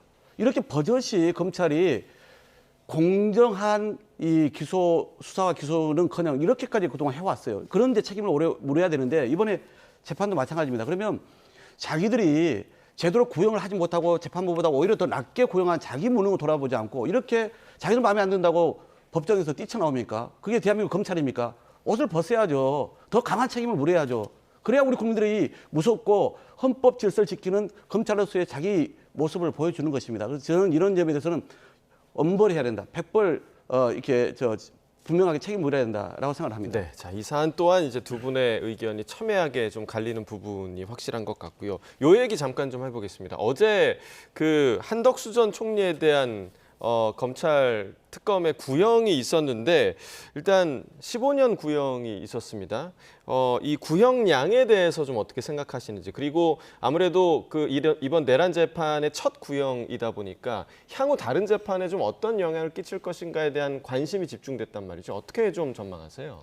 어제 특검이 구형을 하면서 민주주의에 대한 테러다 이렇게 얘기를 했거든요. 그리고 국가와 국민 모두가 피해자다 얘기를 했어요. 예. 그러면 당연히 중형을 내려야 되는데 저는 오히려 좀 납득이 되지 않았습니다. 왜냐하면 한덕수 전 총리는 소극적 방조 정도가 아니었어요. 국무회의를 의결해서 결국은 절차적으로 정당성을 만들어주려고 하지 않았습니까? 문서도 유조했어요, 나중에. 뿐만 아니라 헌법재판관 임명도 기피했고 나중에 뻔뻔하게 자기 책임을 회피하려고 덮으려고 대통령 후보까지 나오지 않았습니까? 너무나 중대한 책임을 져야 될 사람인데 15년 구형이에요. 근데 옛날 12.12 쿠데타에 대해서 중요 임무 종사자였던 노태우에 대해서는 그때는 1심에서 무기를 구형했습니다. 그러니까 비교해보면 훨씬 더 12.12보다 유중하다, 중대하다, 국가에 대한 이 배반이다, 국민에 대한 이렇게 하면서도 구형은 15년밖에 하지 않았습니다. 구형량과 좀 떨어져 있다. 그래서 이렇게 선택적으로 정말 국민 앞에서 부끄러울 정도로 기억력을 보여주고 있는, 이미 CCTV가 나오니까 이제 발뺌하고 있는 이런 구차한 모습을 보이고 있는 두 번씩이나 총리를 한 사람, 이 사람은 어떻게 우리가 역사의 법정에서뿐만 아니라 이 국민의 헌법에 의한 법정에서 더 명백한 책임을 묻는 것이 마땅하다라고 생각합니다. 구형량에 대한 실망감을 표현해 주셨습니다. 어떻게 좀 보셨어요? 예, 참 한덕수 전 국무총리 여러분 참 안타깝습니다. 이분이 공직 생활을 하면서 참 많은 업적을 남겼는데 이렇게 지금 참 되고 있는 모습을 보면 참 안타까운데 사실 그 계엄이라고 하는 그 행위에 대해서는 물론 헌법에 규정이 되어 있지만은 우리 국민의힘 의원 중에도 한 명도 그걸 잘했다고 생각하는 의원은 아마 없을 겁니다. 많은 국민들도 거기에 대해서 많은 비판적인 시각을 가지고 있을 텐데 예. 저도 안타까운 것이 그 한덕수 국무총리가 그 당시에 국무총리 직을 걸고 그 계엄을 하는 것을 막았어야죠. 그렇게 못했던 것이 예. 아마 본인도 천추의 하나로 지금 남을 겁니다. 그렇게 해서 이제 지금 이런 사태까지 왔는데 그렇지만 너무 과도하지 않나요, 구형 자체가. 그래서 특검이 15년을 구형한 것은 제가 보기에는 상당히 정치적인 구형이다. 그래서 이걸 정치적으로 몰아가고 이 민주당이 지금 그 민주당과 특검이 이런 것을 정치적인 상징으로 이걸 몰아가기 위해서 이렇게 구형을 한 것이라고 밖에 저는 볼 수가 없습니다. 이 또한 정치적인 구형이다라고 평가를 해주셨고요. 지금 법률에 이미 이 방조범도 10년 이상, 50년 이하의 징역이 가능한 걸 되어 있어요. 그러니까 10년에서 50년까지 가능한데 15년 했으니 너무 적다. 왜 과도하다고 볼 수 있겠습니까? 본인이 저지른 죄의 값에 비하면은 한참 가벼운 것이죠. 예, 조금 전에 이제 윤 의원님께서 요 얘기를 해주실 때 그러니까 계엄과 관련해서 국민의힘 내부에서도 이게 잘했다고 생각하는 사람 많이 없을 거다라고 얘기를 해주셨는데 사실은 거의 없죠. 예, 거의 아무도 없다. 없을 겁니다. 아마. 뭐 당내에서 이제 저희가 앞서서 영상을 봤던 것처럼 당내에서도 좀 그래도 지금 다른 얘기들이 뭐 나오고는 있는 것 같습니다. 일단 어떤 이야기가 나오고 있는지 함께 들어보겠습니다. 누군가 사과해야 된다면 저 김민수가 사과하려고 합니다. 국민 여러분, 우리 보수정당이 이재명 같은 자를 대통령에 앉혀서 죄송합니다. 무엇 하나 막지 못하고 있어 죄송합니다. 이 정도 사과하면 되겠습니까? 사과해서 이길 수 없습니다. 저들은 단 한 번도 그들의 머리를 굽힌 적이 없습니다. 네, 이제 지도부 입장에서 보면 민주당의 국민의힘에 대한 내란몰이를 막아야 되는 것 하나, 그러니까 방어를 해야 되는 것 하나, 그리고 안에서 성찰과 쇄신을 해야 되는 것 하나. 사실 이게 굉장히 같이 병행하기 어려운 상황인 지도부의 입장은 이해가 되지만 그것과는 별개로 저는 지도부에서도 이 사과와 성찰의 메시지가 나가면 좋겠고요. 그게 안 된다고 한다 그러면 의원들이 개별적으로 목소리를 내는 것도 저는 필요하다고 봅니다. 자, 일단 윤 의원께 좀 직접적으로 여쭙겠습니다. 사과를 지도부에서 해야 된다고 생각하십니까? 어제도 이제 지도부가 12월 3일 날 어떻게 국민들께 메시지를 낼 것인가 많은 저희들이 고민을 하고 회의를 했습니다.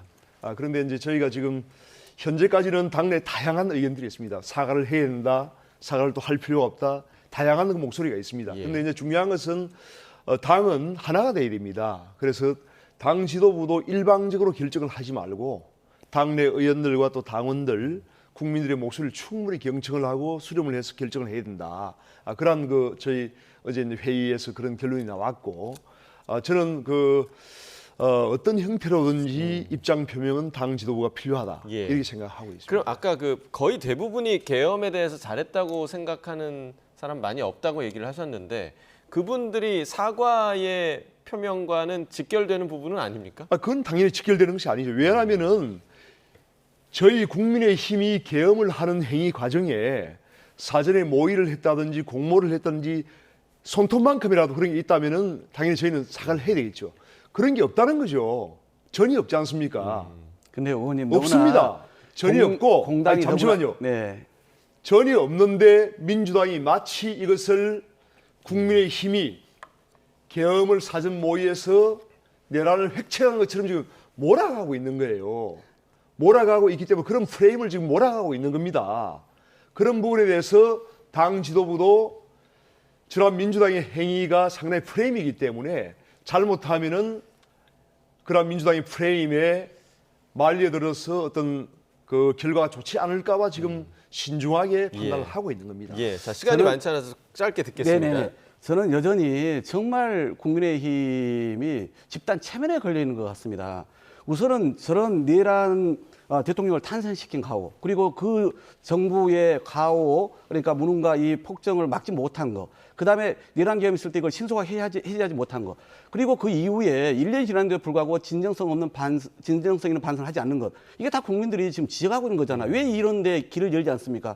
오히려 지금 박근혜 한나라당 시절에는 찻대기 때문에 그래도 당 이름도 바꾸고 천막 당사 치고 신인이라도 했단 말이에요. 왜 그것을 거부하는 겁니까? 오히려 저는 훨씬 더 몇천 배 잘못을 저질러 놓고 이런 모습이 이해가 안 되는 것이고요. 오히려 어떻게 하고 있습니까? 지금은 그런 그 소위 뭐 정광훈, 전한길 이런 분들에게 엎조리고 내란 우두머리를 당대표 가서 아련하고 이런 걸 어떻게 국민들이 이해를 합니까? 더 나아가서는 최근에 보니까 사실은 국민의 안중이 없나 봐요. 우리만 뭉쳐서 살아남으면 다음에 기회가 올 거다.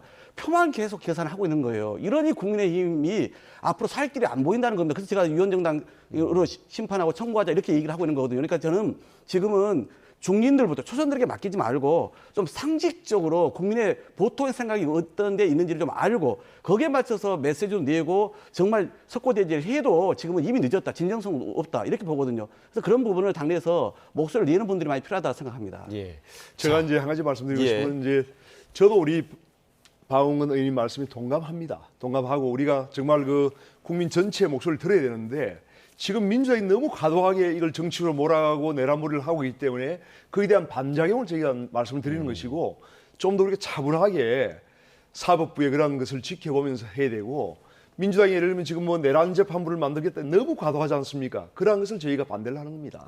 네. 알겠습니다. 자, 다음 주가 계엄 1년입니다. 다음 주 수요일인데 과연 이날 국민의힘에서 어떤 결정을 또 어떤 메시지를 낼지 이 부분을 좀 저희가 지켜봐야겠습니다. 박홍근 더불어민주당 의원, 윤영석 국민의힘 의원과 이야기 나눴습니다. 두 분 말씀 고맙습니다. 네, 감사합니다. 고맙습니다. 네.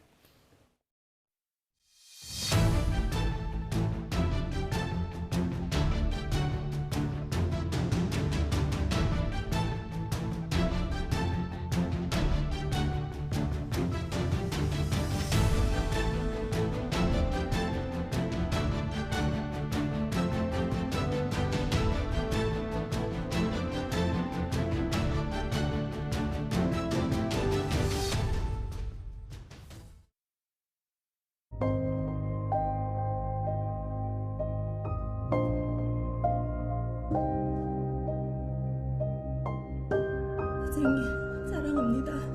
영원히 잊지 못할 겁니다.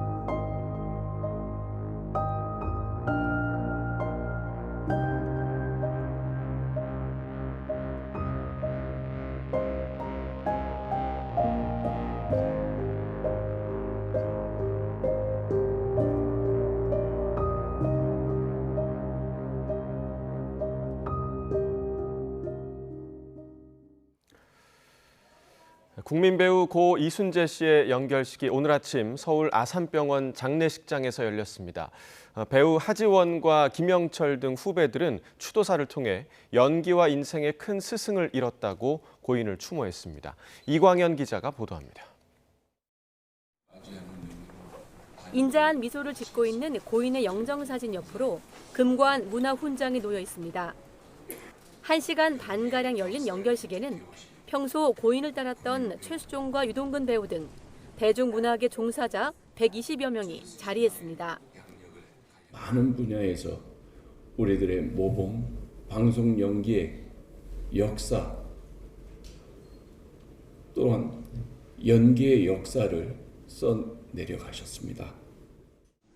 무대와 브라운관에서 동고동락하며 연기를 배웠던 후배들은 고인의 부재가 여전히 믿기지 않는다며 저마다 인생의 스승을 눈물로 회고했습니다. 수십 년간 연기해 오신 분도 여전히 연기가 어렵다고 말할 수 있다는 것. 그 솔직함과 겸손함이 저에게는 그 어떤 말보다 큰 위로이자 평생의 가르침이 되었습니다. 드라마 한 장면이라면 얼마나 좋겠습니까? 오케이, 컷! 소리에 툭툭 털고 일어나셔서 정말 수고 많으셨습니다, 선생님. 고인이 걸어온 세월만큼 91송이의 국화와 생전 작품 등을 담은 추모 영상도 연결식장을 채웠습니다. 지난 1956년 연극으로 데뷔한 이순재는 반세기 넘게 연극과 드라마, 영화 등 140여 편의 작품에 출연했습니다. 예술은 영원한 미완성이라며 구순에도 대학로 소극장을 지켰던 대중문학의 거목 이순재.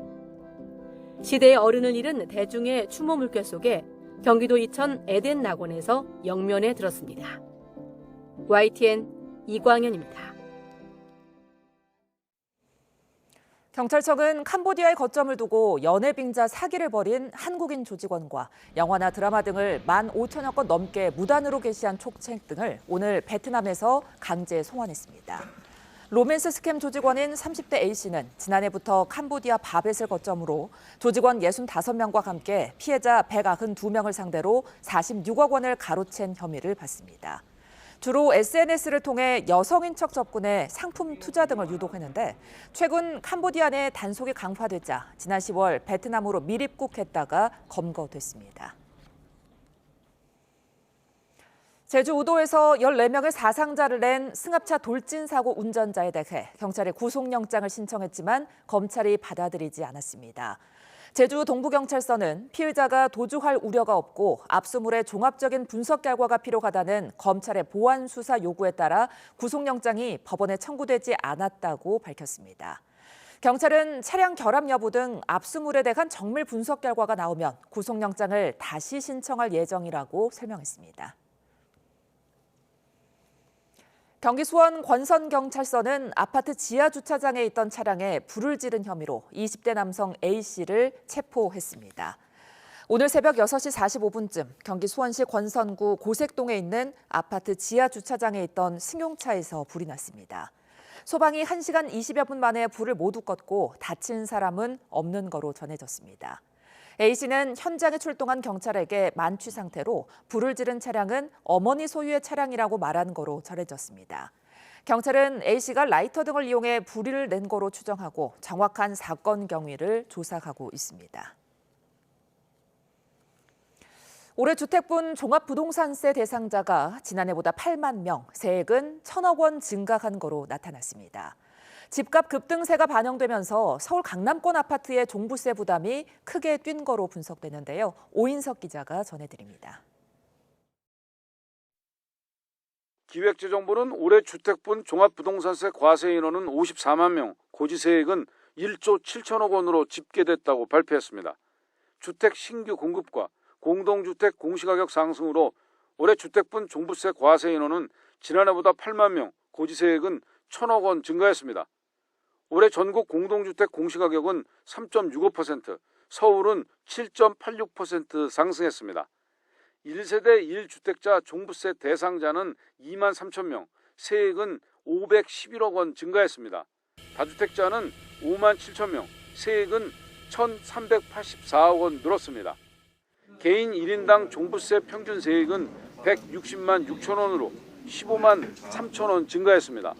지역별로는 서울이 32만 8천 명으로 21%, 5만 9천 명 늘며 전국 17개 시도 가운데 증가율이 가장 높았습니다. 세액은 8,253억 원으로 17.6% 늘었습니다.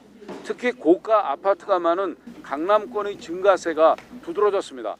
전용 면적 84제곱미터 기준 아크로 리버파크 1세대 1주택자의 종부세는 올해 307만 원 뛰며 700만 원을 넘었고 올해 처음 공시가격이 산출된 원베일리 84제곱미터 소유자는 종부세로 984만 원을 내야 합니다.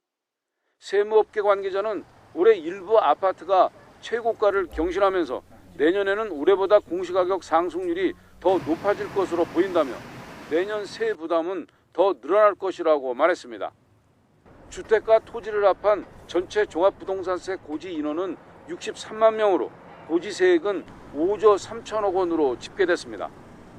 국세청은 고지된 종부세는 다음 달 15일까지 납부해야 하고 납부 고지서에 기재된 국세 계좌와 은행 가상계좌 이체를 통해 납부할 수 있다고 밝혔습니다. YTN 오인성입니다. 10월 한 달 동안 개인 종합자산 관리 계좌 ISA 가입자가 26만 명 가까이 늘어나며 3년 9개월 만에 가장 큰 증가폭을 기록했습니다. 금융투자협회에 따르면 지난달 말 ISA 가입자는 694만 7천 명으로 전월보다 25만 7천 명 늘었습니다. 2022년 1월 약 73만 명이 증가한 이후 가장 많은 월간 증가치입니다. 협회는 10월 코스피가 20% 상승하며 화랑을 보인 점과 함께 투자중개형 ISA 확산이 영향을 준 거로 분석했습니다. 엔진 점화.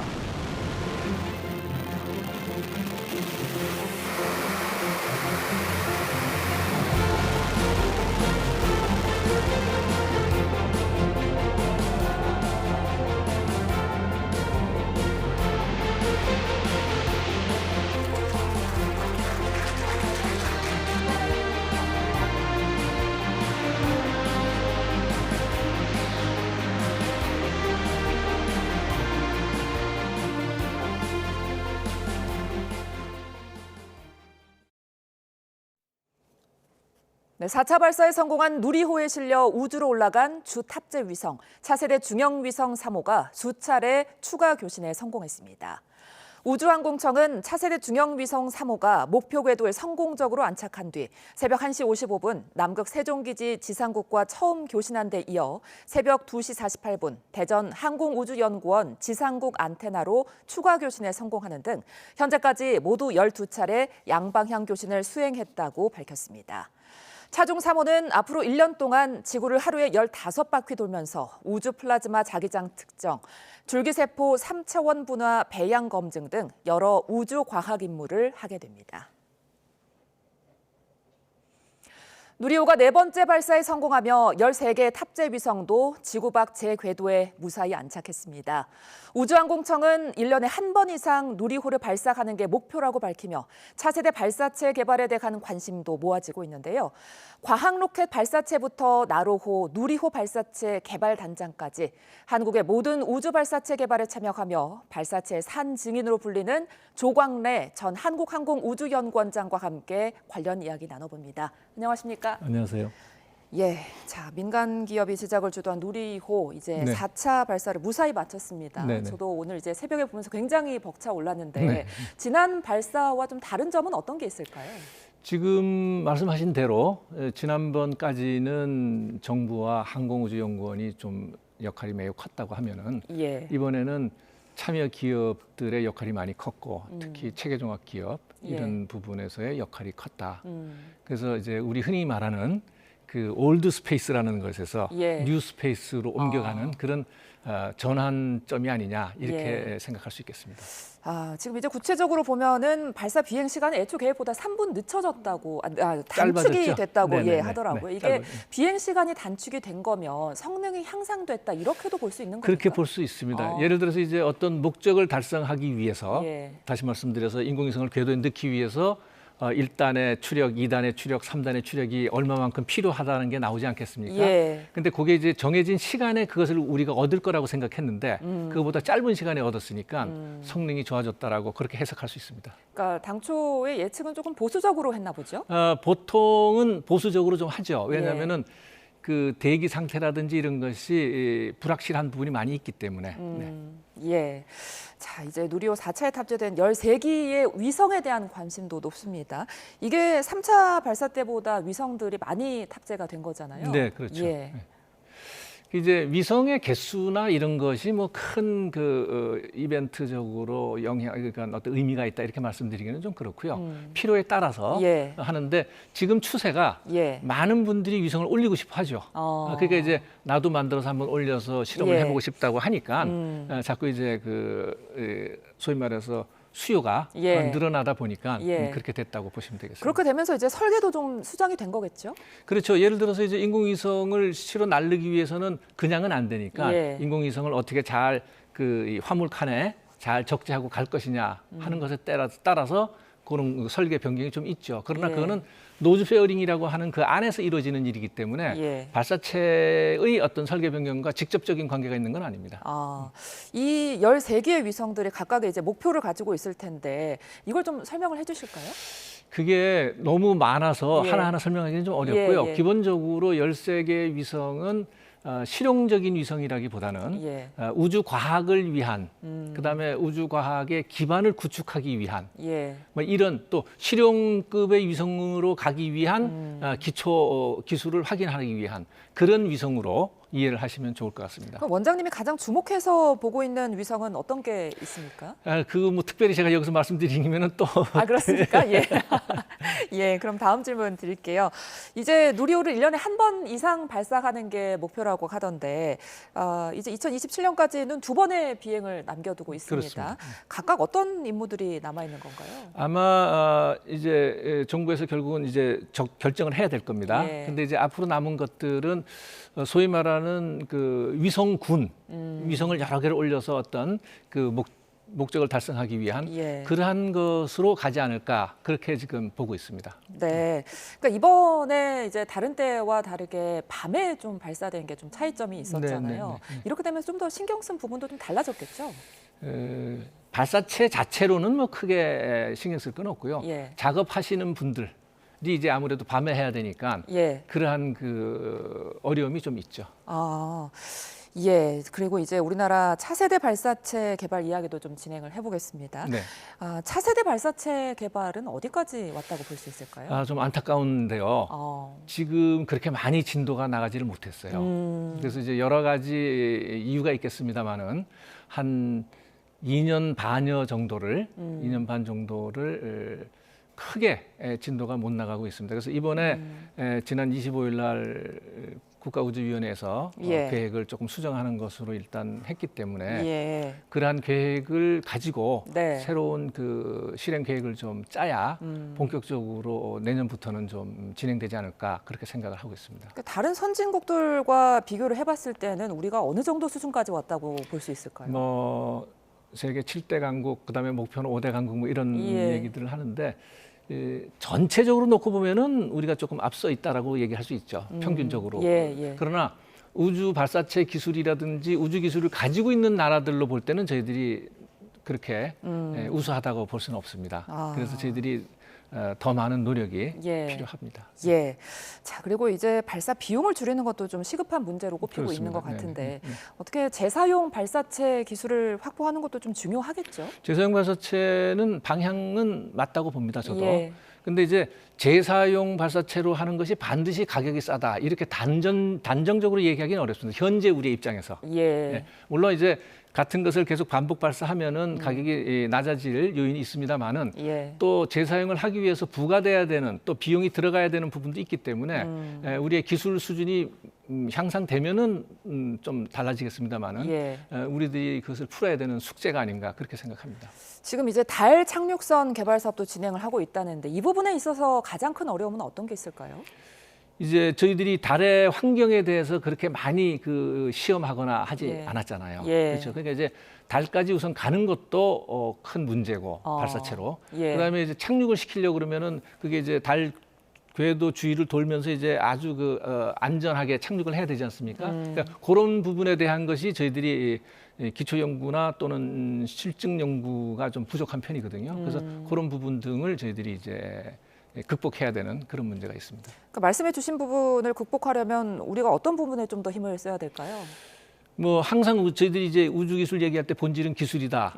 기술의 본질은 사람이다. 그러니까 물론 뭐 비용도 필요하고 또 제도적인 장치도 중요하고 여러 가지가 필요하겠습니다만은 본질적으로는 그 발사체 또는 우주 과학을 연구하는 그러한 인력들이 많이 이 분야에 좀 참여해 주시는 게 필요하겠죠. 그러니까 근데 이제 또 최근 상황들을 보면 민간 기업 주도로 달 탐사도 이루어지고 있더라고요. 맞습니다. 그러니까 정부가 아니라 민간 위주로 좀 전환이 되는 이유는 뭐라고 봐야 될까요? 과거에는 이제 뭐 50년대, 60년대 오면서는 뭐 냉전 시대에 국력 과시용이라든지 뭐 이런 식으로 쭉 오지 않았습니까? 근데 근년으로 들어오면서는 이제 우주가 돈이 된다라는 거를 이제 다 알게 됐고 실제로 우주하면서 돈들을 많이 벌고 있고 잘 아시는 그 미국의 스페이스 X라는 기업은 돈 많이 벌고 있잖아요. 그러니까 그런 것을 보고 이거는 민간에서도 도전해볼 만하다. 이러다 보니까 이제 각국에서 그 소위 뉴 스페이스라고 칭하는 그런 부분이 진행되는 것 같습니다. 자, 끝으로 우리 원장님 보시기에 우리가 우주 강국으로 도약하기 위해서는 어떤 과제가 남아 있다고 보십니까? 조금 전에 드린 말씀하고 거의 같은데요. 결국은 우수한 인재들이 많이 이 분야에 관심을 갖고 참여를 해주시기를 그렇게 바라고 있습니다. 물론 정부와 이런 데서도 제도적 장치라든지 그 연구비 지원이라든지 이런 것도 열심히 지금 도와주고 있기 때문에 알겠습니다. 자, 말씀해 주신 것처럼 인재 양성에 좀 힘을 써서 우리가 하루빨리 우주 강국으로 도약하기를 좀 기대해 보겠습니다. 지금까지 조광래 전 한국항공우주연구원장과 함께했습니다. 고맙습니다.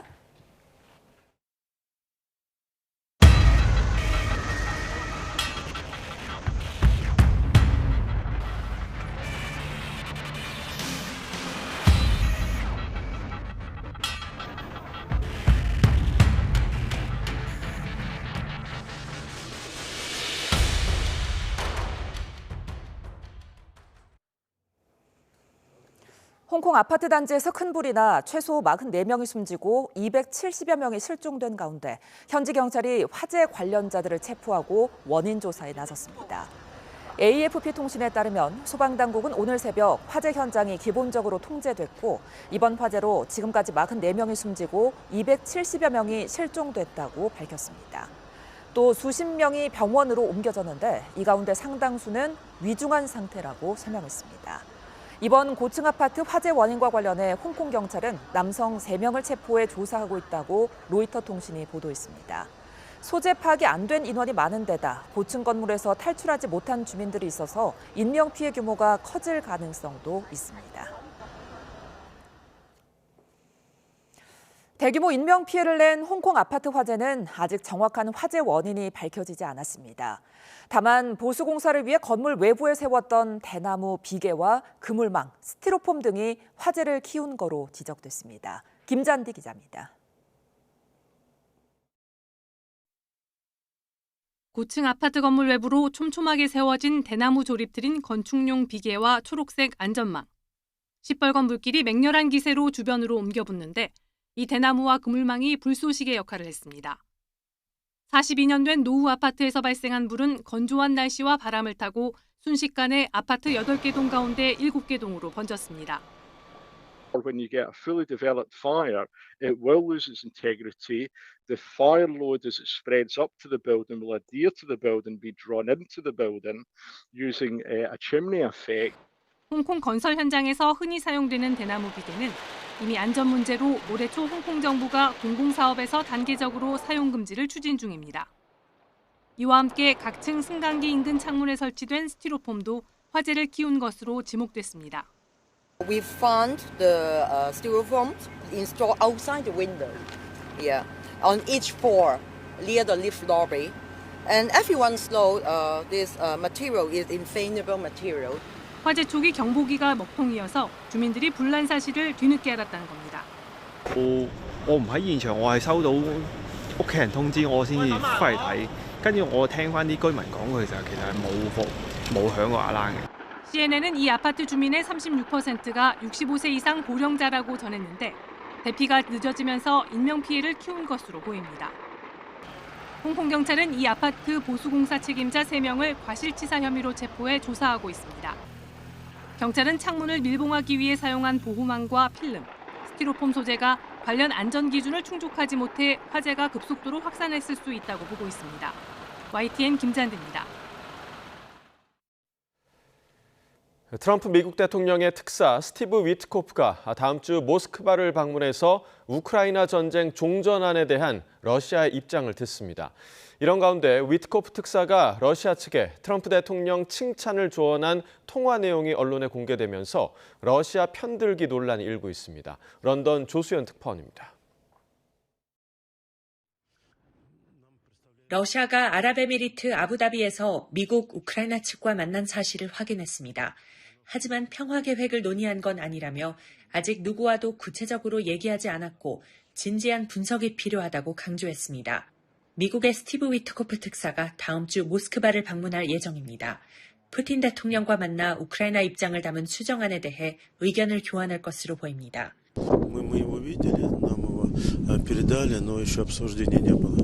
트럼프 대통령은 종전 합의에 가까워졌다고 했고 우크라이나도 수정된 평화안에 동의했지만 러시아는 경계심을 보이고 있습니다. 전장에서 우세한 만큼 핵심 조건을 양보해야 한다면 전쟁을 지속하는 편이 낫다고 판단할 가능성이 크다는 관측입니다. 이런 가운데 위트코프 특사가 지난달 14일 우샤코프 크렘린궁 보좌관에게 협상 방향을 조언한 통화 내용을 블룸버그 통신이 공개했습니다. 트럼프 대통령의 전쟁 중재 노력을 칭찬하고 영토 양보를 받아내라는 취지로 조언하는 내용입니다. 블룸버그는 돈바스 영토 포기, 병력 60만 명 제한 등 우크라이나에 수용하라고 압박한 평화안 초안의 기원이 어디인지 알려준다고 짚었습니다. 하지만 트럼프 대통령은 이런 게 일반적인 협상 방식이라며 러시아를 편들었다는 의심을 일축했습니다. 러시아는 통화 내용이 유출된 건 양국 관계와 우크라이나 평화 노력을 훼손하려는 시도라며 불편한 기색을 드러냈습니다. 런던에서 YTN 조수현입니다. 트럼프 미국 대통령의 고령에 따른 체력 저하 논란이 다시 불거졌습니다. 최근 들어 오후에서야 공식 일정이 시작되고 공식 행사와 국내 순방 횟수, 행사 참석 시간 등이 줄었기 때문인데요. 뉴욕타임스는 트럼프 대통령의 하루 일정이 정오가 넘어서 시작돼 5시간 안팎에 그친다고 분석했습니다. 일기 때보다 시작 시간은 늦어졌고 전체 일정 밀도도 줄어든 셈인데요. 공식 행사 참석 건수도 같은 기간 약 40% 감소했습니다. 자, 이번에 그리고 논란에 불을 지핀 건 바로 이 영상인데요. 최근 백악관 공개 행사에서 조는 모습이 잇따라서 포착된 겁니다. 참석자의 발언 동안 눈을 감았다 뜨기를 반복하는 트럼프 대통령. 눈꺼풀을 떠보려고 하지만 쉽지 않아 보이죠. 당시 민주당은 꾸벅꾸벅 조는 이 모습을 SNS 등에 퍼나르며 조롱하기도 했습니다. 트럼프 대통령의 건강 이상설은 꾸준히 있었죠. 올해 79세로 미국 역사상 취임 기준 최고령 대통령인 그는 최근 몇 가지 장면이 포착되며 지적을 받아왔는데요. 먼저 지난 5년 전에 비해 10kg 가까이 줄어든 체중과 함께 이렇게 손등에 든 커다란 멍도 논란에 불을 지폈습니다. 아스피린 부작용 때문이라는 백악관의 해명에도 전문가들은 세부 건강 정보가 공개되지 않는 점을 문제로 지적했는데요. 하지만 트럼프 대통령은 오히려 강한 체력을 내세우며 노화 논란을 강하게 반박하고 있습니다. 바이든 전 대통령을 슬리피조라고 부르며 꾸준히 조롱해온 그는 최근에도 나는 잠꾸러기가 아니다라고 강조했는데요. 그러면서 뉴욕타임스를 향해서는 곧 패가 날 미치광이들이라며 특유의 거친 언어로 비난하고 의도적인 흠집내기로 폄하하기도 했습니다. 미국 최대 명절인 추수감사절을 하루 앞두고 백악관 바로 앞에서 주방위군 병사 2명이 총격으로 중태에 빠졌습니다. 트럼프 대통령이 주도하고 있는 전국 주방위군 배치에 대한 논란이 재점화할 것으로 보입니다. 워싱턴 홍상희 특파원입니다. 백악관 근처 도로가 수많은 경찰차로 가로막혀 있습니다. 무장한 경찰과 주방위군이 현장을 다급히 다니며 조사를 벌이고 있습니다.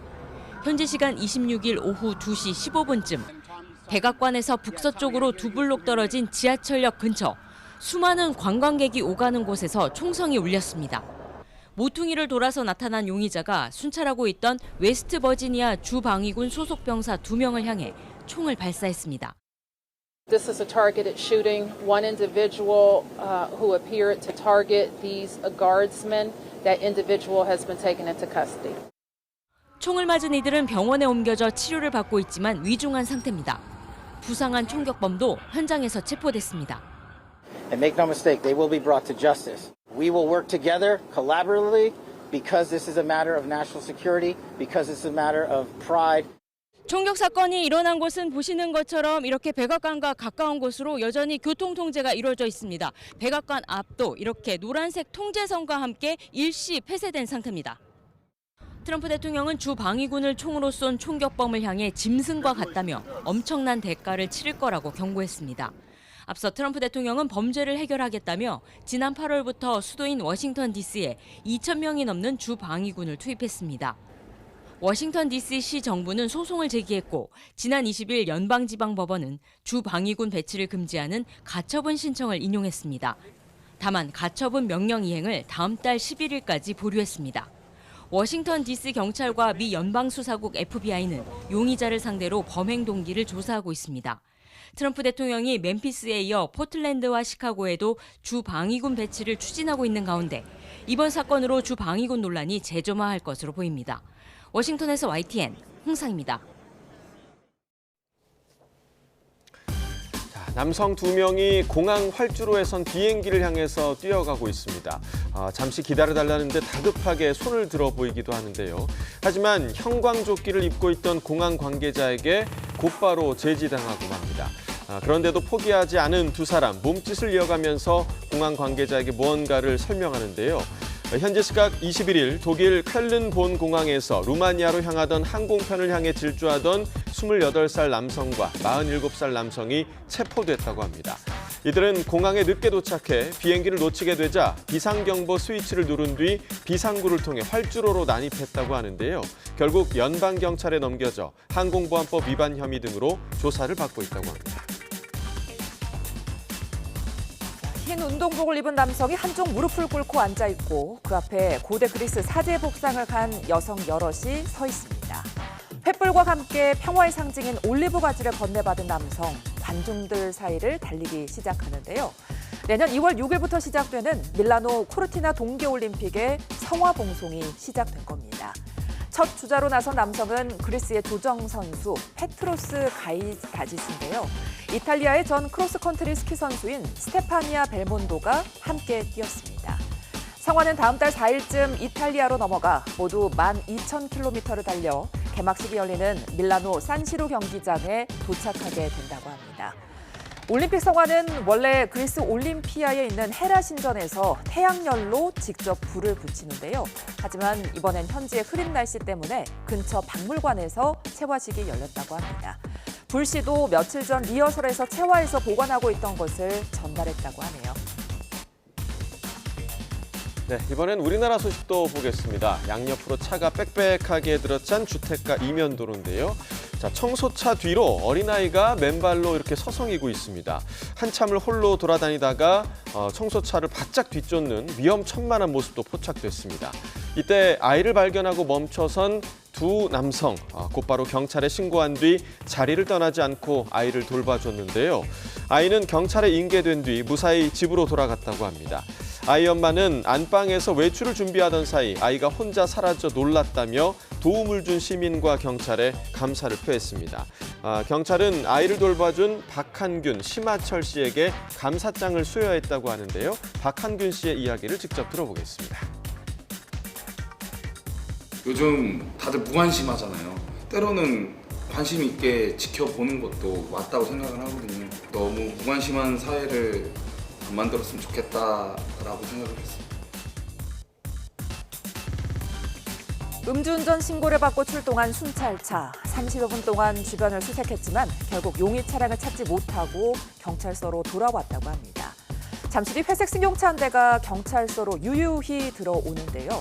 그런데 이 승용차, 알고 보니 경찰이 찾고 있던 음주운전 차량이었습니다. 현장에서 붙잡힌 이 남성의 혈중 알코올 농도는 0.12%, 면허 취소 수준의 만취 상태였는데요. 다른 형사 사건에 연루돼서 경찰서에 참고인 조사를 받으려고 온 건데 신고된 차량 색상과 번호를 기억하고 있던 경찰관에게 덜미가 잡힌 겁니다. 결국 이 남성은 지난달 음주운전 혐의로 검찰에 넘겨졌다고 합니다. 프로야구 두산의 중심 타자 김재환이 FA와는 또 다른 의미의 자유계약 선수로 풀렸습니다. KBO의 FA 규정을 악용한 측면도 있어서 보완이 필요해 보입니다. 이경재 기자입니다. 두산의 왕조를 이뤘던 프랜차이즈 스타 김재환이 팀을 떠나 자유계약 시장에 나왔습니다. KBO에 제출하는 두산의 60명 보류 선수 명단에서 제외된 겁니다. 흔히 말하는 FA와는 개념이 조금 다른 자유계약 선수. 아직 충분히 활용 가치가 큰 거포 김재환과는 어울리지 않는 일명 방출 선수 신분입니다. 사정은 이렇습니다. 4년 전 FA 계약 때 두산은 올 시즌을 마치면 구단과 우선 협상을 진행하고 합의점을 찾지 못하면 자유계약 선수로 풀어준다는 옵션에 합의했습니다. 그리고 약속대로 김재환은 FA 신청을 하지 않고 두산과 협상을 진행했는데 서로 요구가 맞지 않은 겁니다. 만약에 이 옵션 조항이 없었다면 두산 입장에선 B등급인 김재환이 팀을 떠나도 연봉 10억 원의 보상 선수 또는 연봉의 2배를 받을 수 있었습니다. 또 김재환이 움직일 수 있는 폭도 훨씬 좁았을 게 분명합니다. 에이전트와 선수 요구를 들어준 구단도 할 말이 없지만 FA 선수를 데려가는 팀은 적절한 보상을 해야 한다는 규정의 취지를 대놓고 악용한 사례로 볼 수 있습니다. 틈새를 노린 편법이라고 할 수도 있겠고 전례가 없었던 이런 옵션 조항을 넣으면서 앞으로 이게 악용 소지가 또 굉장히 많잖아요. 김재환은 이제 보상 선수와 보상금에 제약 없이 자유롭게 9개 구단과 협상에 나설 수 있습니다. KBO는 규정을 손볼 필요가 있는지 살펴보겠다고 밝혔습니다. YTN 이경재입니다.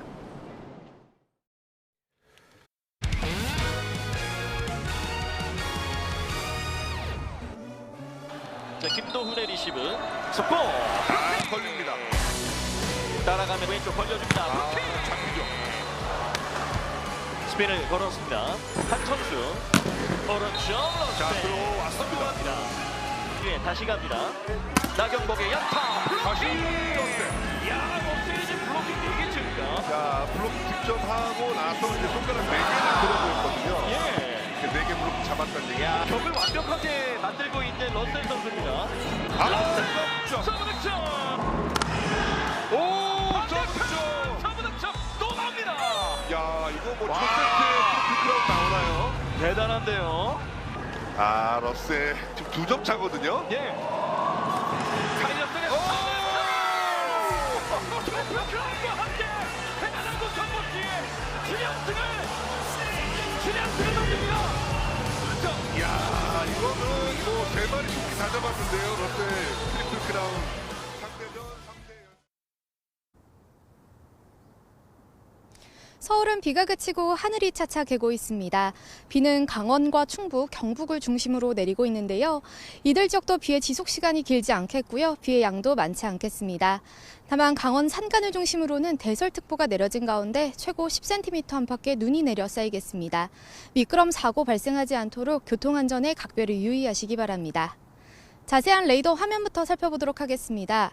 현재 비구름이 동쪽으로 이동하면서 강원과 영남 지방을 중심으로 비가 내리고 있습니다.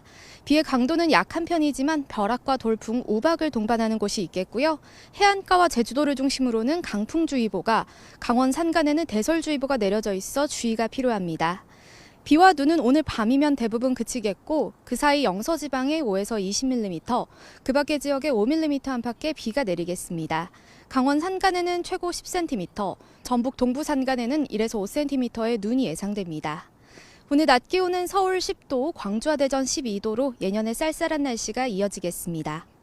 비가 그친 뒤에는 기온이 크게 떨어지겠습니다. 내일 아침 대부분 지역에서 영하권의 추위가 나타나겠고요. 찬바람이 강하게 불면서 서울의 체감 온도가 영하 4도 안팎까지 뚝 떨어질 전망입니다. 어제 고비 사막 부근에서 발원한 황사가 전남 해안과 제주도로 유입되고 있습니다. 이들 지역은 미세먼지 농도가 100마이크로그램 안팎까지 치솟았으니까요. 황사비가 내릴 가능성도 있어 주의하셔야겠습니다. 지금까지 YTN 원희다입니다. 이상으로 목요일 뉴스나우 마칩니다. 시청해주신 여러분 고맙습니다.